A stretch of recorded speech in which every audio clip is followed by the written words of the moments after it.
Good evening engineers. जय हिंद मित्रों, कैसे हैं आप सब। उम्मीद करते हैं आप सब बहुत अच्छे होंगे और अपने पढ़ाई को बहुत अच्छे से कर रहे होंगे। और अभी हम लोग कर रहे थे सोम स्ट्रेंथ ऑफ मटेरियल का एसएफडी बीएमडी कर रहे थे। आज या कल में ये, आज तो नहीं हो पाएगा, कल ये 100% खत्म हो जाएगा।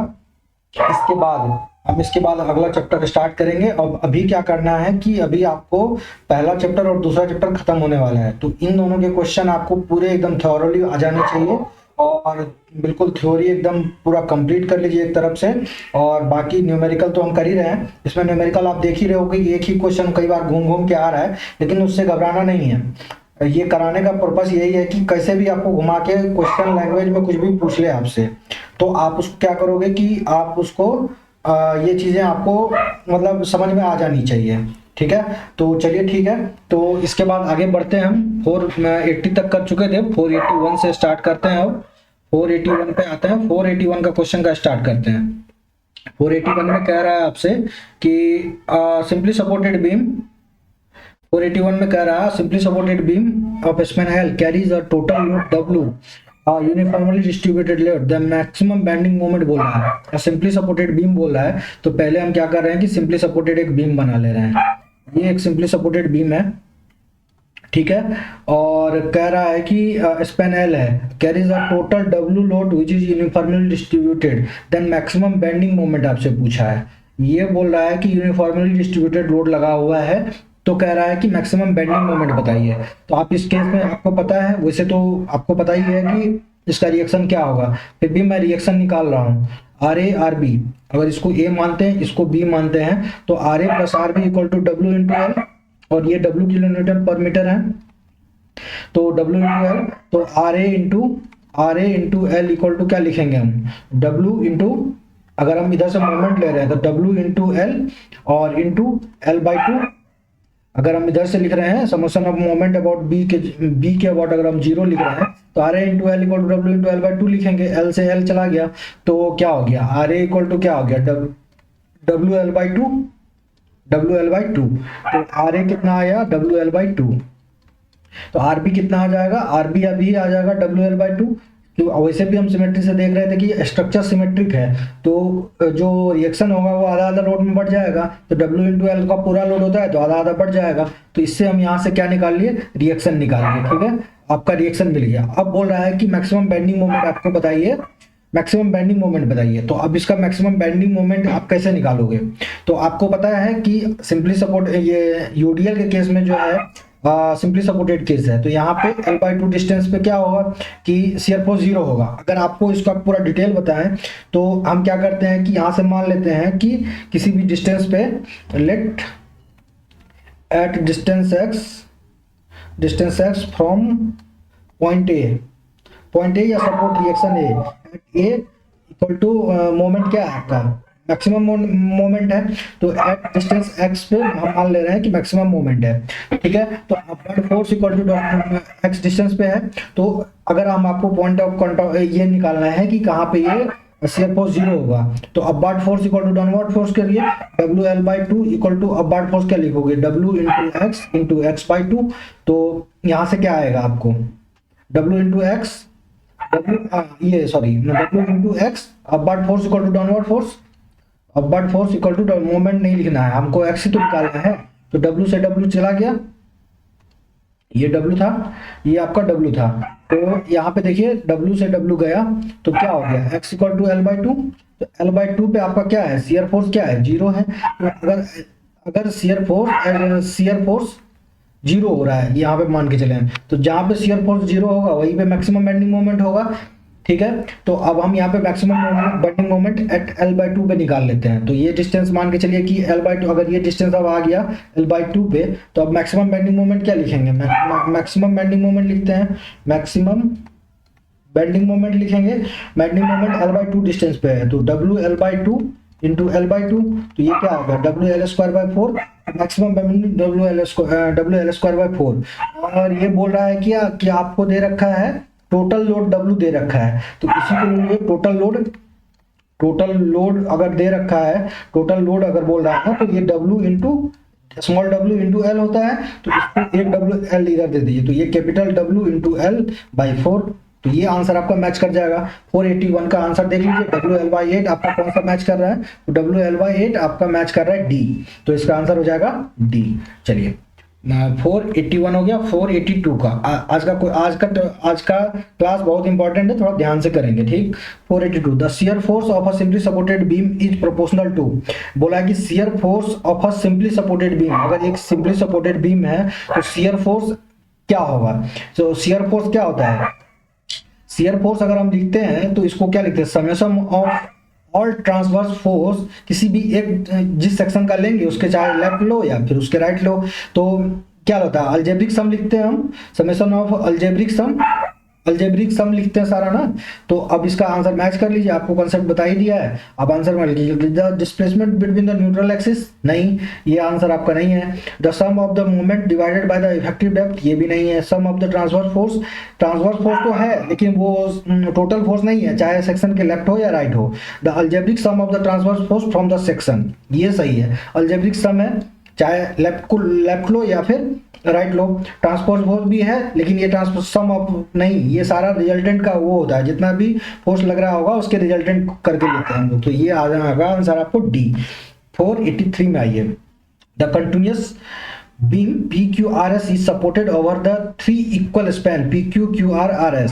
देखिए सिंपली सपोर्टेड कंटिन्यूअस बीम बोल रहा है, तो ये कंटिन्यूअस बना लेते हैं, PQ, ये देखिए PQR और एक ये S, PQRS, ठीक है, PQQRS, ठीक है, ओवर 3 इक्वल स्पैन, तो इसको सबको L मान लीजिए, equal span. Concentrated load W at the centre, W at क्या बोल रहा है, concentrated load W at the centre, W at the centre, तो सबके ईच स्पैन में ना, तो W लगा दीजिए, सब में लगा दिया W, ये W किलोमीटर का लोड लगा दिया।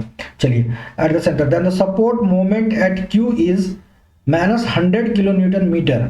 अगर मोमेंट पे Q पे अगर ये सपोर्ट है और यहाँ पे क्या बोल रहा है कि -100 किलो न्यूटन का आपका फोर्स लगा रहा है, तो मैं मान लेता हूं कि चलिए इस डायरेक्शन में -Q मतलब एंटी क्लॉकवाइज डायरेक्शन में 100 किलो न्यूटन का, ठीक है, तो ये आ गया आपका एंटी क्लॉकवाइज, तो हम लगा दे रहे हैं यहाँ पे 100 किलो न्यूटन का फोर्स, 100 किलोमीटर मीटर का फोर्स लगा दिया। तो वो बोल रहा है कि then the support moment at R पे आपको मोमेंट पूछा है, यानी कि यहाँ पे आपको मोमेंट पूछा है कितना हो जाएगा।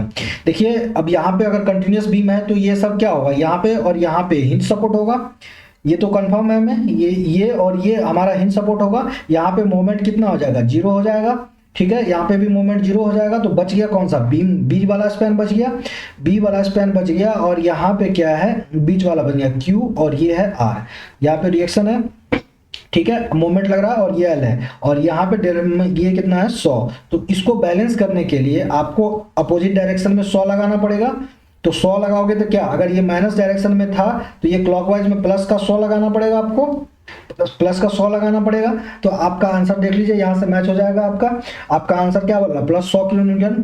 अपोजिट डायरेक्शन में लगाएंगे तब जाके हमारा रिएक्शन हो जाएगा। तो द सपोर्ट मोमेंट पूछ रहा है, support moment at R that is 100 kilo newton metre, ये आपका आंसर हो जाएगा। चलिए 484 पे आइए, the beam of 10 metre long of simply supported at ends, एक बीम बोल रहा है कि 10 मीटर का है, 10 meter simply supported at ends, it's carries a UDL of 10 kilonewton meter per 10 kilonewton per meter up to a distance 3 meter from the either end। देखिए यहाँ से भी 3 मीटर पे और यहाँ से भी 3 मीटर पे लगा दिए, ये भी 3 मीटर, ये भी 3 मीटर, और ये टोटल रिफ्लेक्शन टोटल लेंथ आपको पता है, और ये डिस्टेंस आपको पता है कितना, 3 मीटर और 3 मीटर दे रखा है, ठीक है। तो बीच वाला कितना हो गया, 4 मीटर हो गया, बीच वाला 4 मीटर होगा। चलिए आगे बढ़ते हैं हम।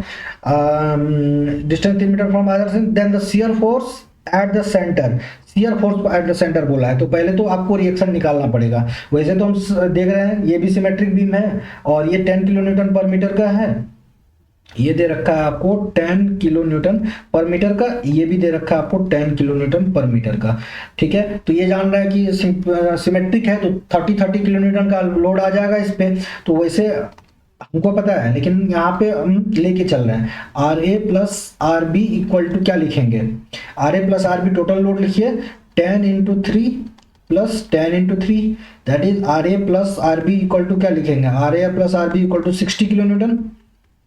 Are A plus R B हो गया आपका 60 किलो न्यूटन, ये आ गया 60 किलो न्यूटन। क्या हो गया इसको,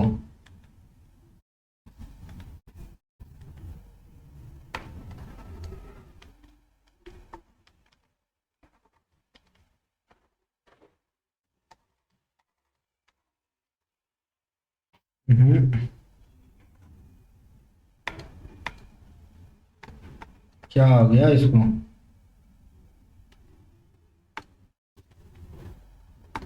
हाँ अब आया।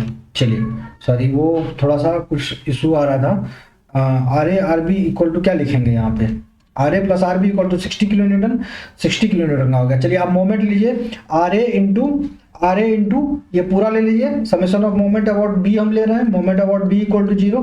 तो आर ए इंटू क्या लिखोगे, R A into 10 equal to क्या लिखोगे, 10 × 3 और इसका सेंट्रोइडल डिस्टेंस, तो ये कितना लिखोगे, 10 के 30 किलो न्यूटन, और ये हो जाएगा कितना, ये हो जाएगा 7 और 7 और 1.5, 8.5, 7 × 8.5, और ये हो जाएगा क्या प्लस, और ये लिखोगे कितना 10 × 3 इंटू ये लिखोगे आप 1.5। तो चलिए अब इसको क्या करिए, 10 × 3, 10 × 3 तो कॉमन आ जाएगा, 10 × 3 कॉमन ले लीजिए, तो कितना बच गया 8.5, और ये तो हो गया कितना टोटल 10 किलो न्यूटन, और डिवाइड बाय क्या हो जाएगा, R A equal to divide by 10 आ जाएगा, तो 10 से 10 गया तो ये कितना हो गया, R A equal to 30 kilo newton आया। चलिए आर ए हमको मिल गया यहाँ पे 30 किलो न्यूटन। चलिए 30 किलो न्यूटन, तो आर बी कितना आएगा, अगर आर ए आर बी अगर ये 60 किलो न्यूटन है तो एक 30 आया, दूसरा भी 30 किलो न्यूटन आएगा। चलिए अब फाइनल हो गया। अब एस एफ डी इसका ड्रॉ कर लीजिए, ठीक है, ये चलिए एस एफ डी ड्रॉ करते हैं।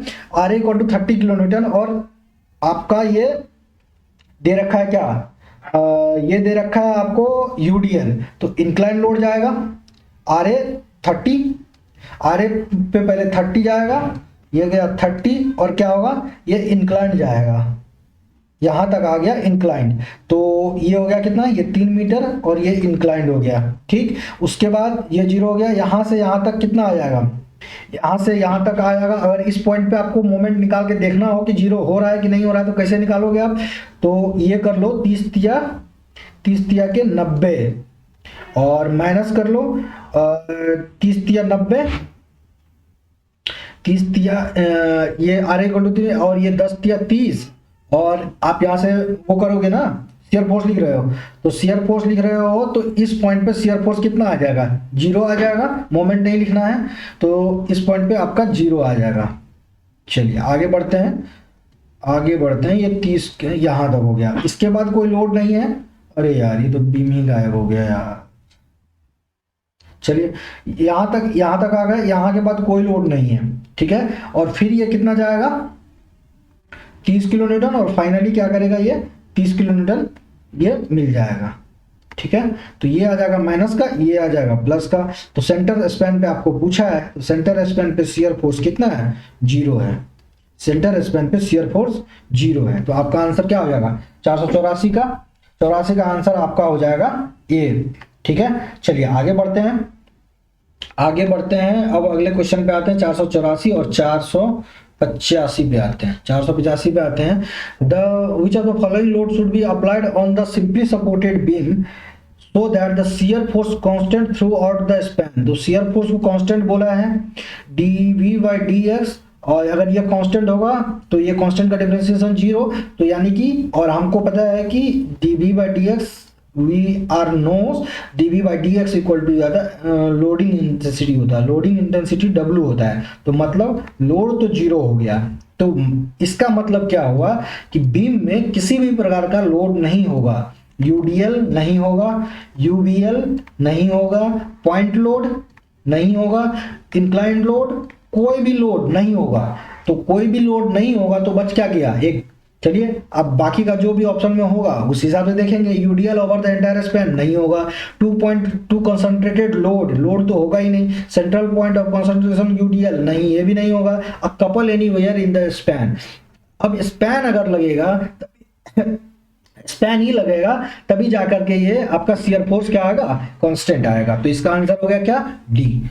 चलिए 486 का, इसमें इस क्वेश्चन में आप ऐसे भी कर सकते थे कि आप इसका एक एक करके बीएमडी बनाते, यूडीएल लगाते और देखते कि किसमें आ रहा है शियर फोर्स कांस्टेंट, किसमें हो रहा है किसमें नहीं हो पा रहा है, ठीक है। और अगर अभी अभी हम ये बोल रहा है कि सिंपली सपोर्टेड बीम है, तो देख लीजिए सिंपली सपोर्टेड अगर बीम होगा, ये फटाफट मैं देख ले रहा हूँ कि अगर ये कोई, अगर इसमें मान के चलिए मैं एक लोड लगा दो, कपल लगा दे रहा हूँ, तो एम बाई यहाँ पे क्या हो जाएगा एम बाई एल, और ये भी हो जाएगा एम बाई एल, एक एम बाई एल ऊपर जाएगा और फिर ये नीचे क्या करेगा कि ये माइनस एम बाई एल होगा, एक प्लस एम बाई एल होगा, तो ये नीचे जाके मिल जाएगा, तो ये क्या हो जाएगा M by L, M by L M by L. Sign का कन्वेंशन अभी मैं छोड़ के चल रहा हूँ, चलिए तो यही डायग्राम होगा। और ये देखो आप शियर फोर्स हर जगह एम बाई एल कांस्टेंट हो जाएगा, ठीक है। वैसे भी सोच सकते थे, और जिस लॉजिक से मैंने बताया आप देख लो कि मैंने वेराइटीज चेंज कर दिया, यहाँ पे आपको मैंने इस हिसाब से बताया है, लेकिन अगर मैं पहले वाले क्वेश्चन में आपको दूसरे दोनों हिसाब से बता रखा था। तो यही बात है कि वैरायटी चेंज हो रहा है और आपको तरीका मतलब डिफरेंट पता चल रहा है, ठीक है। चलिए 486, और simply supported beam of length L overhang to the right L/2 support, then the maximum reaction at support B when the uniformly distributed load is loaded। इसमें कह रहा है कि आपका ये कह रहा है क्या 486 में कह रहा है कि simply supported beam of L overhang on,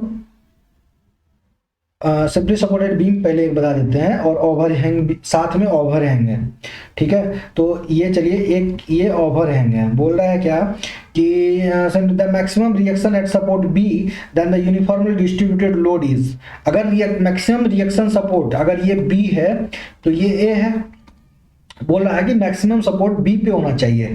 तो इसका अगर हम आपको बी पे बना के दिखाएं तो चलिए ILD अगर ड्रॉ करेंगे इसका तो क्या होगा, ये अगर सपोर्ट 1 होगा, अगर ये L डिस्टेंस पे 1 होगा तो ये L/2 डिस्टेंस पे ये 2 होगा, ठीक है। अगर ये L है और ये L/2 है तो ये L/2 डिस्टेंस पे 2 होगा, ठीक है। और अब अगर हमको अगर आपको इसमें कह रहा है कि अब आप इसका हमको ये बना के बताइए कि कितना किलो न्यूटन का लोड होगा।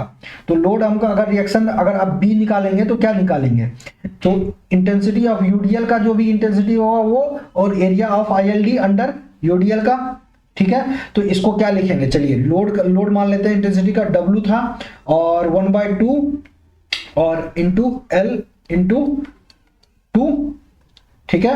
तो ये क्या हो जाएगा, ये हो जाएगा WL, और ये हो जाएगा कितना 2 से 2 कट गया, तो ये क्या हो जाएगा W इंटू एल। तो W इंटू एल यूडीएल का जो भी होगा आपको ये क्या कहते हैं कि इसका पूरा लेंगे ना, तो इसका यूडीएल का मैक्सिमम रिएक्शन सपोर्ट कितना हो जाएगा, तो ये हो जाएगा आपका रिएक्शन एंटायर स्पैन पे आपका WL किलोन्यूटन का यूडीएल होना चाहिए, कि मतलब ये वाली चीजें अगर होंगी तब जाके आपका वैल्यू ये मैक्सिमम सपोर्ट आपको मिलेगा। चलिए आगे बढ़ते हैं, 487 पे आते हैं। 487 पे आते हैं तो due to the some point load anywhere in the fixed beam, अगर कोई एक फिक्स्ड बीम है और बोल रहा है कि कहीं पे भी पॉइंट लोड लगा fixed beam, then the maximum free bending moment is m।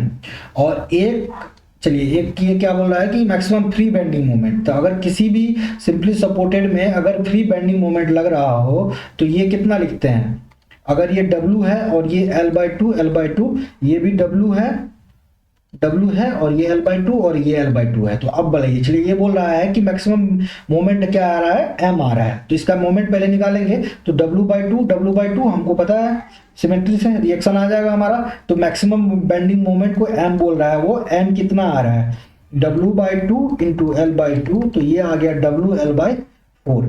WL/4 को ये m बोल रहा है।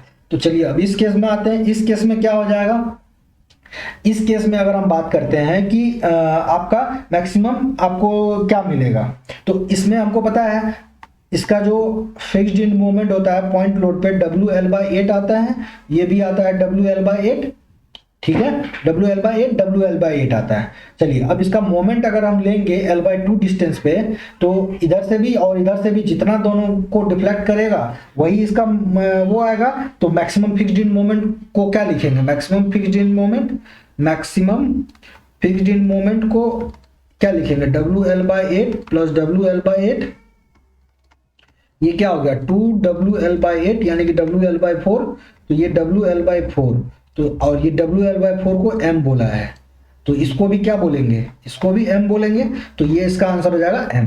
487 का आपका हो गया, 487 का E। 488 पे आइए। 488 में कह रहा है कि choose the correct statement, at the point of contraflexure the shear force changes sign.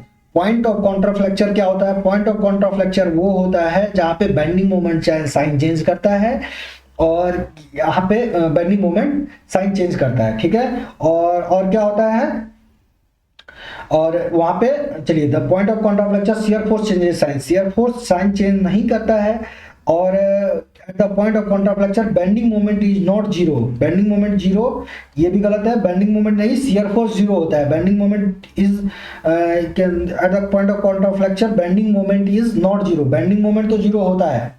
Point of contraflexure कहाँ होता है, जहाँ मैक्सिमम बेंडिंग मोमेंट होगा, dm/dx इक्वल टू क्या लिखते हैं, शियर फोर्स, और ये अगर यहाँ पे जीरो हो जाता है तो शियर फोर्स क्या आएगा निकल के, जीरो।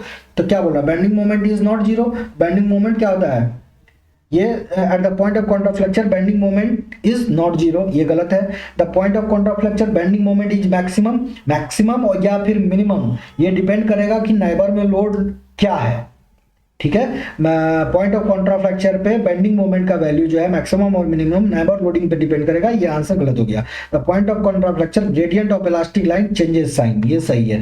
ये क्या होता है, ग्रेडियंट ऑफ इलास्टिक लाइन का क्या साइन क्या करता है, चेंज करता है, ठीक है। तो ये हो गया आपका आंसर। चलिए अब आगे बढ़ते हैं, 488 हो गया, 489 पे आते हैं, 489 पे, 489 पे आइए। A simply supported beam of span L carries over full span load carrying linearly zero, load varying linearly zero at the either in 2 kN of the mid span, then the maximum bending moment occurs। ये बोल रहा है कि एक simply supported beam है और either and पे आपका लोड जीरो हो रहा है और मैक्सिमम हो रहा है सेंटर पे, तो आइदर एंड पे जीरो हो रहा है तो मैक्सिमम यहाँ हो गया, जीरो ये हो गया, ये एक सिंपली सपोर्टेड बीम हो गया। तो अब आपको ये W ये तो आपको W ही होगा, ये L/2 मान लीजिए, ये L/2 मान लीजिए, तो RA प्लस RB निकाल लो आप। RA plus RB equal to area under load intensity 1/2 W into L, ठीक है, W इंटू L, तो ये क्या हो गया WL/2। चलिए ठीक है, अब हम RA प्लस RB निकालेंगे, तो RA इंटू L लिख रहा हूं मैं पूरा, और B के अबाउट ले रहा हूं मैं, B के अबाउट ले रहा हूं। चलिए तो RA इंटू L, और इसको करिए, RA इंटू L कर दिया। अब इसका लोड का करिए, लोड का आप क्या करोगे, लोड का करोगे 1/2 W into L/2 into 1/2 W into L/2, ये L/2 डिस्टेंस पे ले रहा है, और ये क्या हो जाएगा आपका, ये डिस्टेंस हो जाएगा L/2 से, ये L/3 लिए हैं, L/3 और L/3 मतलब L का वैल्यू कितना है, L/2 और इंटू इसका 1/3 प्लस L/2, ये आपका आंसर हो जाएगा कितना, ये हो गया आपका, यही है। अब इसको आगे इसमें दूसरे वाले लोड की करस्पॉन्डिंग भी लेंगे, दूसरे वाले लोड की करस्पॉन्डिंग अब आप इसको सॉल्व करेंगे और दूसरा वाले लोड से निकालेंगे इसमें वैल्यू, ठीक है। तो चलिए अब इसको क्या करेंगे, W L/2 इंटू L, ये मोमेंट आपने सही लिखा है क्या, L/2 into 1/3, L/2 into 1/3 plus L/2, ये सही लिख रखा है, प्लस में है, चलिए ये प्लस में है।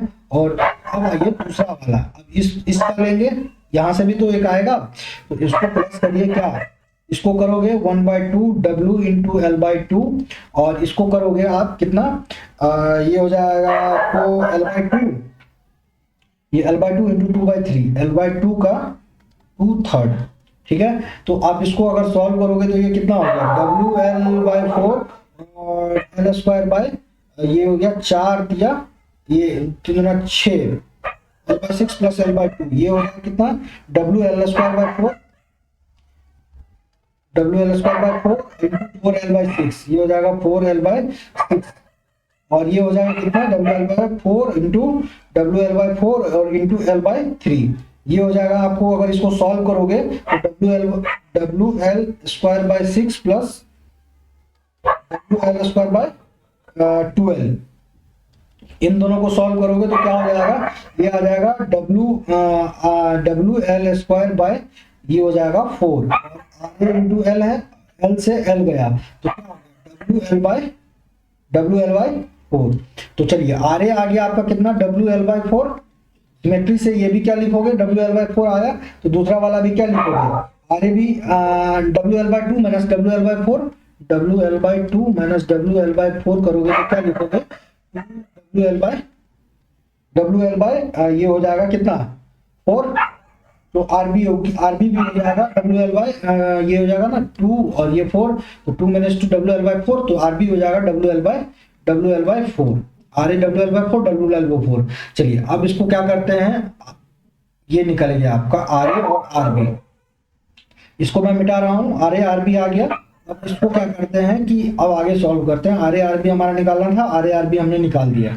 अब बोल रहा है कि then the maximum bending moment occurs, तो इसका पहले हम एसएफडी ड्रॉ कर देते हैं, आपको एसएफडी का रिगार्डिंग अगला क्वेश्चन भी आएगा। एसएफडी अगर हम ड्रॉ करेंगे तो WL/4, पहले आइए आपका क्या आएगा, ये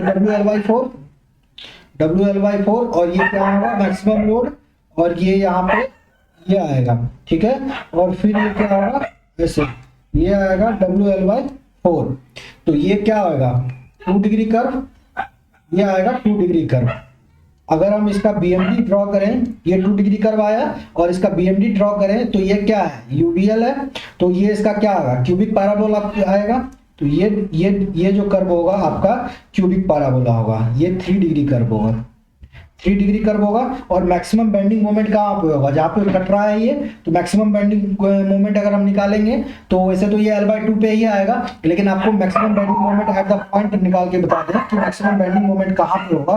तो मैक्सिमम बेंडिंग मोमेंट के लिए upward force equal to downward force करिए, मान लीजिए कि यहाँ पे किसी एक्स डिस्टेंस पे क्या होगा, शियर फोर्स आपका एक्स डिस्टेंस पे एक्स हो रहा, मान लीजिए कि यहाँ पे किसी एक्स डिस्टेंस पे जो है आपका वो है, upward force equal to downward force करिए, तो WL/4 इक्वल टू क्या लिखोगे, डाउनवर्ड फोर्स लिखोगे तो क्या लिखेंगे, यहाँ पे लिखेंगे कि ये हो रहा है शियर फोर्स जीरो करना है ना, तो शियर फोर्स अगर आपको जीरो करना है तो आप लिखोगे क्या कि अपवर्ड फोर्स और इक्वल टू डाउनवर्ड फोर्स, यानी कि 1/2 W/L, यानी कि L/2 होगा, L तो L/2 होगा, और इंटू एक्स ये हो गया, और इंटू क्या हो जाएगा इंटू एक्स, तो ये क्या हो जाएगा, यहां से आपको मिल जाएगा क्या WL² ये x² L/2 कट गया, और ये हो गया कितना W से W भी कट गया, तो ये क्या हो गया WL² ये W तो कट गया, L²/4 इक्वल टू x² और x इक्वल टू L/2। मतलब सेंटर पे क्या होगा कि ये आपका मैक्सिमम होगा, यहाँ से ये डिस्टेंस कितना होगा L/2 डिस्टेंस होगा, ये L/2 डिस्टेंस पे ये क्या हो रहा है शियर फोर्स आपका जीरो हो रहा है, ठीक है। L/2 डिस्टेंस पे मैक्सिमम शियर फोर्स निकाल लीजिए, L/2 डिस्टेंस पे अगर मैक्सिमम शियर फोर्स निकालें तो ये कितना आ जाएगा L/4, ये हो जाएगा WL/4 इंटू ये WL/4 इंटू L/2 और माइनस हो जाएगा कितना 1/2 W इंटू L/2 और इसका सेंट्रॉइड ले लीजिए, इंटू हो जाएगा L/2 इंटू 1/3 से, तो ये क्या हो जाएगा WL²/8 और माइनस WL²/24 इक्वल टू ये क्या हो जाएगा, आपको मिल जाएगा WL²/12। मैक्सिमम बेंडिंग मोमेंट आपको WL²/12 मिला, शियर फोर्स आपको क्या मिला WL/4 मिला, और ये शियर फोर्स डायग्राम आपको 2 डिग्री मिला, और आपको BMD आपको क्यूबिक पैराबोला मिला। ये चीज को याद रखिएगा, अगले क्वेश्चन में हम इसको यूज करेंगे। तो अब बोल रहा है कि then the maximum bending moment occurs at, maximum bending moment क्या होगा मिड स्पैन पे अकर्स करेगा, क्वार्टर पे नहीं करेगा, मिड स्पैन पे अकर्स करेगा, ठीक है। और आपको अभी सेंटर निकाल के दिखाया था, L/2 डिस्टेंस अभी आपको बता दिया था, चलिए। और अगर जिसको अभी मैंने मिटा दिया क्योंकि स्पेस का कांस्टेंट है थोड़ा सा, तो आप पूरा मतलब थोड़ा सा पीछे करके आप देख लेंगे तो आपको L/2 समझ में आ जाएगा, ठीक है। अभी मैंने उसको डेराइव कर दिया था। मैक्सिमम बेंडिंग मोमेंट क्या आ रहा है WL²/12, तो ये आपका आंसर आ रहा है क्या, ये आपका आंसर आ रहा है डी। तो इसका आंसर क्या हो जाएगा, डी, मैक्सिमम मिड स्पैन पे और WL²/12, ये आएगा आपका आंसर। 489 हो गया, 490 पे आइए।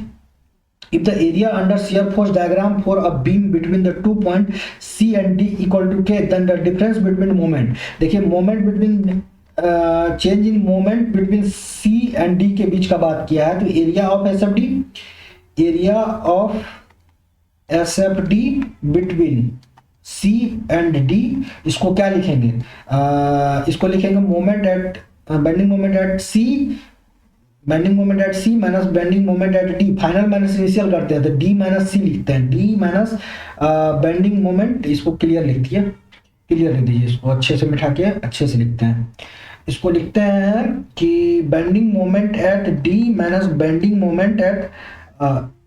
Moment at C equal to area under SFD, that is point between C and D, ठीक है, यही आ जाएगा। और इसके अंदर को क्या बोल रहा है, ये है आपका K, तो ये चेंज इन बेंडिंग मोमेंट भी क्या होगा, K ही होगा। 490 का आंसर हो जाएगा ये, 491 पे है। तो the two wheel load 200 kilonewton and 80 kilonewton space that 2 metre apart from the span girder 16 metre, then the wheel load can be, ये देखिए ये क्वेश्चन व्हील का है, ILD का क्वेश्चन है, इसको छोड़िए, इसको आगे बढ़ते हैं, इसको ILD में देखेंगे। 492 पे आए, the number of point of contraflexure, the number of contraflexure point that occurs in a cantilever beam subjected to uniformly distributed load। देखिए एक कैंटिलीवर बीम है और यूनिफॉर्मली डिस्ट्रीब्यूटेड लोड है, इसमें आपको पॉइंट ऑफ कॉन्ट्राफ्लेक्चर मिल रहा है, तो कंसेप्ट से भी बता सकते हैं इसमें कोई कॉन्ट्राफ्लेक्चर पॉइंट नहीं आएगा। लेकिन इसका BMD हम ड्रॉ कर लेते हैं, पॉइंट ऑफ कॉन्ट्राफ्लेक्चर के लिए BMD ड्रॉ करते हैं, तो BMD कितना आ जाएगा, BMD आ जाएगा आपका, ये आपका यहाँ पे आप इसका शेयर फोर्स निकालो, पहले शेयर फोर्स निकालोगे तो कितना आ जाएगा, WL और BMD की बात करेंगे तो ये कितना आ जाएगा, WL इंटू L/2, तो WL²/2 और ये UDL है, तो ये जाएगा पैराबोलिक, ये पैराबोलिक है, ये आपका 2 डिग्री कर्व है, 2 डिग्री कर्व है। तो कोई पॉइंट ऑफ कॉन्ट्राफ्लेक्चर मिला, नहीं मिला, तो 0 पॉइंट ऑफ कॉन्ट्राफ्लेक्चर 492 का आंसर क्या लिखेंगे हम, 492 का आंसर लिखेंगे 0 पॉइंट ऑफ कॉन्ट्राफ्लेक्चर, यानी कि आप इसका वैल्यू क्या लिखोगे, पॉइंट ऑफ कॉन्ट्राफ्लेक्चर का वैल्यू 0 मिलेगा, आंसर डी। और आगे बढ़ते हैं, 493 पे आते हैं। 493 पे the beam of equal overhang carrying a UDL shown in the figure below, then the bending moment at the centre of the beam will be 0 for the condition. Bending moment आपको कितने 0 के लिए कितना चाहिए, ये ओवरहैंग और बीच वाले length का रेशियो दे रखा है, ठीक है। तो चलिए इस क्वेश्चन को थोड़ा कंसेप्ट लेकर के इसको सॉल्व कर लेते हैं, क्योंकि इससे बहुत सारा आपको पॉइंट बताएंगे हम। तो आप इसको क्या करिए कि इसका कंसेप्ट आप नोट करते हुए चलेंगे, और इससे मैंने आपको पिछले कई 1-2 फर्स्ट क्लास में ही बताया था कि इससे रिलेटेड मैं आपको ये पूरा डेराइव भी कराऊंगा ये वाला क्वेश्चन, ताकि उससे क्या होगा कि आपके बहुत सारे क्वेश्चन का जो आंसर है वो डायरेक्ट सिर्फ मतलब इस क्वेश्चन को करने से ही बहुत सारे क्वेश्चन का आंसर आपको मिलता जाएगा, क्योंकि ये डायरेक्ट क्वेश्चन पूछता है सवाल में, ठीक है। बोलता है कि एक ये बीम है, नहीं एक ये बीम है जो यूनिफॉर्मली डिस्ट्रीब्यूटेड लोड है, ठीक है, और 2 सपोर्ट पे स्पेस्ड है। ये एक बीम है, बोल रहा है कि 2 सपोर्ट पे स्पेस्ड है, दोनों के बीच का डिस्टेंस ये L है और इक्वल ओवरहैंग है, इक्वल ओवरहैंग है, ये डिस्टेंस है। तो इस पे लिख लीजिए कि इक्वल ओवरहैंग है और यूडीएल है, ठीक है। तो अब आपको कंडीशन देखना है, आप क्वेश्चन पढ़ोगे वही पुराना वाला क्वेश्चन मान लो मोटा मोटी, और उसके हिसाब से आप करते जाओ, ठीक है। तो इसमें क्या आ रहा है कि इक्वल ओवरहैंग है, तो अब हम क्या करेंगे, इसको मान लेते हैं ये यूडीएल है और इसको मान लेते हैं ए, इसको मान लेते हैं बी, ठीक है। तो चलिए RA प्लस RB निकालिए, RA plus RB equal to क्या लिखोगे आप, RA प्लस RB लिखोगे W into L plus 2A, क्या लिखोगे, L प्लस 2A या 2A प्लस L, जो भी लिखोगे। अब हम सिमेट्री से देख रहे हैं आधा आधा लोड बांट सकते हैं, लेकिन आप बोलोगे कि आधा आधा लोड कैसे बांट दिया भाई, तो अगर आप ये बोलोगे तो फिर मैं इसको आपको ये पूरा सॉल्व करके बताऊंगा, ठीक है। या फिर आप सिमेट्री से अगर आप बोलोगे तो सिमेट्री से भी मैं आगे निकल के, सिमेट्री से भी आगे करके मैं आगे बढ़ सकता हूँ, ठीक है। तो अभी हम क्या करते हैं कि आपको RA और RB आधा आधा करके ये करते मान के चलते हैं कि सिमेट्रिक से आपका लोड क्या हो रहा है कि ये 0 हो रहा है, मतलब आधा आधा हो रहा है, WL/2 और WL/2। तो यहां से लिख देते हैं हम RA plus RB, RA equal to RB equal to W into L plus 2A/2। Symmetry से ये भी लिख सकते हैं, और आपको अगर सॉल्व करना होगा तो आप सॉल्व भी कर सकते हो, ठीक है। तो उसके लिए आपको क्या करना है कि आप किसी भी एक डायरेक्शन से आप मानोगे और दूसरे डायरेक्शन पे आप क्या करोगे, उसको 0 करोगे, ठीक है। उससे क्या होगा आपका कि ये समेशन ऑफ मूवमेंट क्या होगा, एक पॉइंट पे आपको 0 मिलेगा, ठीक है। तो चलिए आगे बढ़ते हैं, और अभी हम सिमेट्री से ही करके आगे बढ़ेंगे, और ये इससे क्या होगा, आगे निकलते चले जाएंगे, ठीक है। तो चलिए आगे बढ़ते हैं और आगे देखते हैं कि क्या ये इसका माजरा है, ठीक है। चलिए अब आगे क्या कर रहा है कि इसका एसएफडी ड्रॉ करके बताना है हमको, ठीक है। RA RB आ गया तो अब एसएफडी आराम से ड्रॉ कर सकते हैं हम। तो RA RB आ गया, एसएफडी ड्रॉ करिए। चलिए एसएफडी ड्रॉ करेंगे। एसएफडी ड्रॉ करेंगे तो क्या होता है कि इस पॉइंट पे अगर हमको शियर फोर्स लेना होगा तो एरिया ऑफ लोडिंग डायग्राम लेंगे। एरिया ऑफ लोडिंग डायग्राम क्या होगा, W इंटू A। तो इस पॉइंट पे क्या है, W इंटू A, और ये क्या है, UDL है, तो इंक्लाइंड स्ट्रेट लाइन होगा। ये मैं थोड़ा सा इसको क्लियर करता हूं और इसमें आता हूं, ठीक है। इसमें आता हूं मैं सेप, क्योंकि इसमें बेंडिंग मोमेंट का पूरा कमाल है। तो ये एक आपका ये हो गया। इसके बाद आते हैं इसमें, और इसमें लिंक टू सेप कर दिए। चलिए अब आइए कि यहां तक पॉइंट B तक आपका क्या होगा, इंक्लाइंड स्ट्रेट लाइन होगा। ये आपका बार बार मिटाया जा रहा है, ये लोड है, ठीक है। और यहां से आपका क्या होगा, स्ट्रेट लाइन होगा यहां तक, ठीक। तो चलिए ठीक है, यहां तक हो गया। ये क्या है, WA, area under SFD, W into A।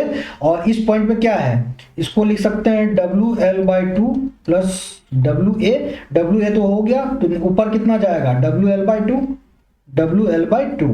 और ये क्या होगा, UDL, ये जाएगा 0 तक। यहाँ पे क्या होगा, जो यहाँ होगा सिमेट्रिक है तो WL/2। और फिर ये क्या होगा, यहाँ पे आपको पता है रिएक्शन, आपको पता है WL/2 हो गया, तो ऊपर कितना तक जाएगा, WA तक जाएगा। और ये फिर लास्ट में क्या होगा, ये यहाँ तक मिल जाएगा, ठीक है। तो ये हो गया आपका एसएफडी आपने क्या किया कि ड्रॉ कर लिया। अब अगर आपको इस पॉइंट पे अगर आपको पूछे कि स्लोप कितना होगा भाई, तो इस पे पॉइंट पे आप क्या लिखोगे, इस पॉइंट पे आप स्लोप लिखोगे कि ये स्लोप होगा थीटा, और थीटा इक्वल टू क्या हो जाएगा, -W, ठीक है। इस स्लोप का लिख लिया। और अगर इस थीटा पे लिखोगे जो वहां स्लोप वही -W, यहाँ पे भी इसका स्लोप यहाँ हो जाएगा -W। और नीचे पे भी लिखोगे तो क्या होगा, लोडिंग हमारा नीचे है तो -W, ये इसका भी स्लोप हो जाएगा -W, इसका भी स्लोप हो गया ये हो जाएगा -W, ठीक है। और इस तरीके से सारा का स्लोप लिख लेंगे, यहाँ पे भी लिखेंगे -W, और ये हो गया आपका स्लोप क्या हो जाएगा, यहाँ पे इस पॉइंट पे क्या हो जाएगा, इस पॉइंट पे -W, ठीक है। चलिए आगे बढ़ते हैं। और अगर इस पॉइंट पे स्लोप लिखना होगा, इस पे भी -W। अब इसका क्या करते हैं कि ये बोल रहा है कि आ गया। चलिए अब इसका BMD अगर हम ड्रॉ करें, आपको अगर इसका हम BMD ड्रॉ करके दिखाएं तो UDL है तो पाराबोलिक होगा, और पाराबोलिक होगा यहाँ पे कितना होगा, यहाँ पे लिखेंगे W into A into A/2, तो WA²। तो एरिया अंडर SFD लिखेंगे। बेंडिंग मोमेंट बिटवीन किसके बीच, अगर इसको मान लीजिए A B मान रखा है हमने, C, और इसको मान लेते हैं हम D, और इसको मान लेते हैं E। तो C और A के बीच में bending moment at C to bending moment at A to bending moment at C। तो फाइनल टू इनिशियल लिखते हैं, bending moment at C to A। यहाँ लिखिए bending moment at C to bending moment at A। तो bending moment at A पे तो 0 है, C bending moment at C पे आएगा। तो area under area under UDL, area under SFD. तो ये क्या लिखेंगे, ये ट्रायंगल बन रहा है तो 1/2 W इंटू ए, तो WA²/2। तो ये क्या होगा, WA²/2। ठीक है, अब आगे बढ़ते हैं। इस पॉइंट और इसके बीच में क्या है, इसके बीच में यूडीएल है। तो अब बेंडिंग मोमेंट बिटवीन अब किसके किसके बीच के निकालेंगे, बेंडिंग मोमेंट बी और ई के, ए और बी, ए और बेंडिंग मोमेंट ई के बीच में निकालेंगे। तो bending moment E minus bending moment at A equal to area under SFD, area under SFD करेंगे। चलिए, तो इसको क्या लिखेंगे, बेंडिंग मोमेंट एट ई निकालना है, बेंडिंग मोमेंट एट ई निकालेंगे तो यहाँ पे क्या लिखेंगे, bending moment E D minus WA²/2, और ये एम ए का ये निकाला WA²/2, और एरिया अंडर एसएफडी के अंडर में एरिया क्या लिखोगे, 1/2 और इंटू WL/2, 1/2 WL/2 और इंटू कितना है L/2। तो ये कितना हो गया, WL²/8, ये हो गया WL²/8। ये समझ में आ गया। हाफ इंटू 2 है तो इसको WL/2, इसका एरिया WL/2 और फिर इसका ये WL/2, ये पूरा ये डिस्टेंस प्लस ये L/2 और 1/2, WL/2 और 1/2 और into L/2, 1/2 into base into height लिखते हैं। तो 1/2 तो 1/2 ही है, बेस का वैल्यू लिखेंगे तो कितना लिखेंगे, ये डिस्टेंस L/2 है और ये भी डिस्टेंस L/2 है, आधा आधा को कटेगा, L/2 और ये है हाइट, तो WL/2 दे रखा है। ठीक है, ये आंसर ये हो गया आपका B इंटू बेस तो हो गया L/2 ना, बेस हो गया L/2 और ये हो जाएगा, तो इसी को लिख दिया हमने, ये वाला वैल्यू आप देख लोगे, आप मिला लोगे, आपको समझ में आ जाएगा। ये है आपका 2, तो ये WL²/8, ये WL²/8 माइनस ये प्लस ये माइनस प्लस और इधर आ जाएगा WA²/2। तो अब क्या करो कि बेंडिंग मोमेंट एट सी निकला हूं मैं इस चीज को यहाँ लेके आ रहा हूँ, W/8 कॉमन ले लीजिए, W/8 कॉमन ले लीजिएगा तो ये क्या हो जाएगा, L² माइनस 4A², ये हो गया बेंडिंग मोमेंट एट ई पे आपको ये मैक्सिमम बेंडिंग मोमेंट है, ये आपका मैक्सिमम होगा। ठीक है, तो ये क्या आ रहा है, ये आपका आ रहा है ऐसा, और फिर यहाँ पे भी वही आएगा WA²/2 और ये आएगा W/8 L² माइनस 4A², ये आ गया। ठीक है, अब आपका ये होगा, ये कौन सा डिग्री, यूडीएल है तो 2 डिग्री कर्व होगा, और इसके बाद ये भी कितना होगा, 2 डिग्री कर्व होगा, ये भी 2 डिग्री कर्व होगा, सारा लिख दिया। अब हमको क्या करना है, बेंडिंग मोमेंट ए पे हमने लिख दिया है। ठीक है, चलिए अब आगे बढ़ते हैं, और आगे क्या बोलता है कि आगे इधर आइए, आगे एक पेज और लेते हैं हम, आगे एक पेज और लिया, वो हो गया। अब बोलता है कि अगर मैक्सिमम बेंडिंग मोमेंट एट ई पे कितना निकाला था हमने, ई पे निकाला था W/8 L² minus 4A², maximum bending moment हमने ये निकाला था और उसका बेंडिंग मोमेंट देख लिया था। तो अब कह रहा है कि अगर इसमें, अब इसके बाद बनता है 3 केस कौन कौन सा, पहला केस, दूसरा केस और तीसरा केस।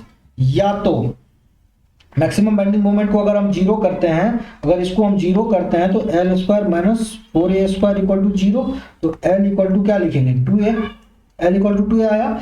अब या तो L इक्वल टू 2A होगा, L equal to less than equal to 2A होगा, और L greater than equal to 2A होगा। अगर L इक्वल टू 2A हुआ, L इक्वल टू 2A रखेंगे अगर हम यहाँ पे, तो 2 दूनी 4, तो बेंडिंग मोमेंट एट ई पे कितना जा रहा है, बेंडिंग मोमेंट एट ई, अगर L इक्वल टू 2A रख रहे हैं तो बेंडिंग मोमेंट एट ई कितना हो रहा है, 0। बेंडिंग मोमेंट एट ई 0 हो रहा है। तो अगर बेंडिंग मोमेंट पॉइंट ई पे 0 हो रहा है तो आपका ये डिस्टेंस ये 0 हो रहा है, तो बेंडिंग मोमेंट क्या आ रहा है, बेंडिंग मोमेंट 0 आ रहा है इस केस में। तो पॉइंट ऑफ कॉन्ट्राफ्लेक्चर कितना बन रहा है, बेंडिंग मोमेंट ई, तो पॉइंट ऑफ कॉन्ट्राफ्लेक्चर कितना मिला, 0। ये आप स्टार मार्क करके लिखते जाओ, ये स्टार मार्क है, यही आपका क्वेश्चन है, यहाँ से 3 क्वेश्चन यहीं से बन जाएगा। W < 2A लिखेंगे तो बेंडिंग मोमेंट एट ए, अगर ये वैल्यू 2a से कम रखा तो स्क्वायर 4a² बेस से कभी कम आएगा, तो बेंडिंग मोमेंट आपका क्या आएगा, बेंडिंग मोमेंट आपका निगेटिव आ जाएगा। अगर इसको हम क्या करें कि अगर हम इसको कम रखें तो बेंडिंग मोमेंट एट ई क्या आएगा, लेस देन 0 आएगा। Bending moment eight less than, अगर ये L² से कम रखेंगे तो L² less than equal to क्या आएगा, L² less than equal to 4a² आएगा, यही आएगा। तो L equal to L less than equal to 2a आएगा, L less than 2a equal to bending moment क्या आएगा, कोई भी पॉइंट ऑफ कॉन्ट्राफ्लेक्चर आपको, ये कोई भी पॉइंट ऑफ कॉन्ट्राफ्लेक्चर आपको नहीं मिलेगा। ये हो गया आपका ये आ गया लेस देन 0 के लिए। तो इसमें क्या होगा, पॉइंट ऑफ कॉन्ट्राफ्लेक्चर क्या मिला आपको, पॉइंट ऑफ कॉन्ट्राफ्लेक्चर इसमें भी आपको 0 मिला। लेकिन bending moment greater than L greater than equal to 2a पे, L greater than equal to, अगर 2a लिखते हैं हम यहाँ पे, L square greater than equal to 2a, मतलब 4a² करते हैं तो L ग्रेटर देन 2a हो गया। L ग्रेटर देन अगर 2a रखेंगे तो ये बेंडिंग मोमेंट क्या आएगा, पॉजिटिव आएगा। बेंडिंग मोमेंट एट ई क्या होगा, ग्रेटर देन 0 यानी कि पॉजिटिव आएगा।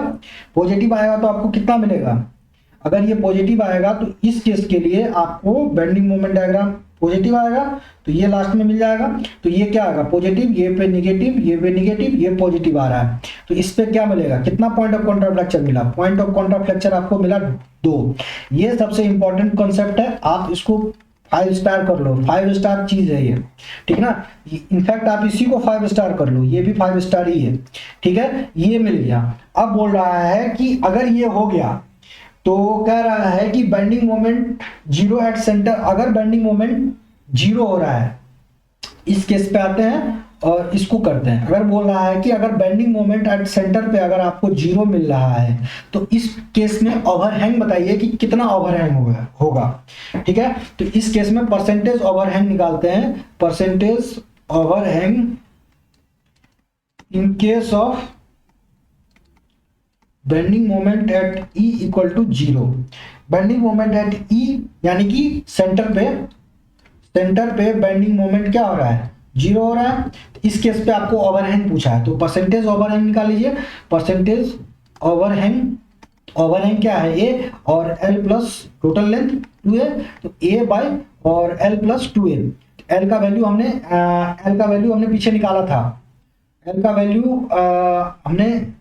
वैल्यू निकाला है। l का वैल्यू कितना रखा था, l का वैल्यू हमने कितना निकाला है, पर में आइए इसमें इस पे आते हैं, नहीं इस पे, हाँ इस पे आते हैं और इस पे ये था ना,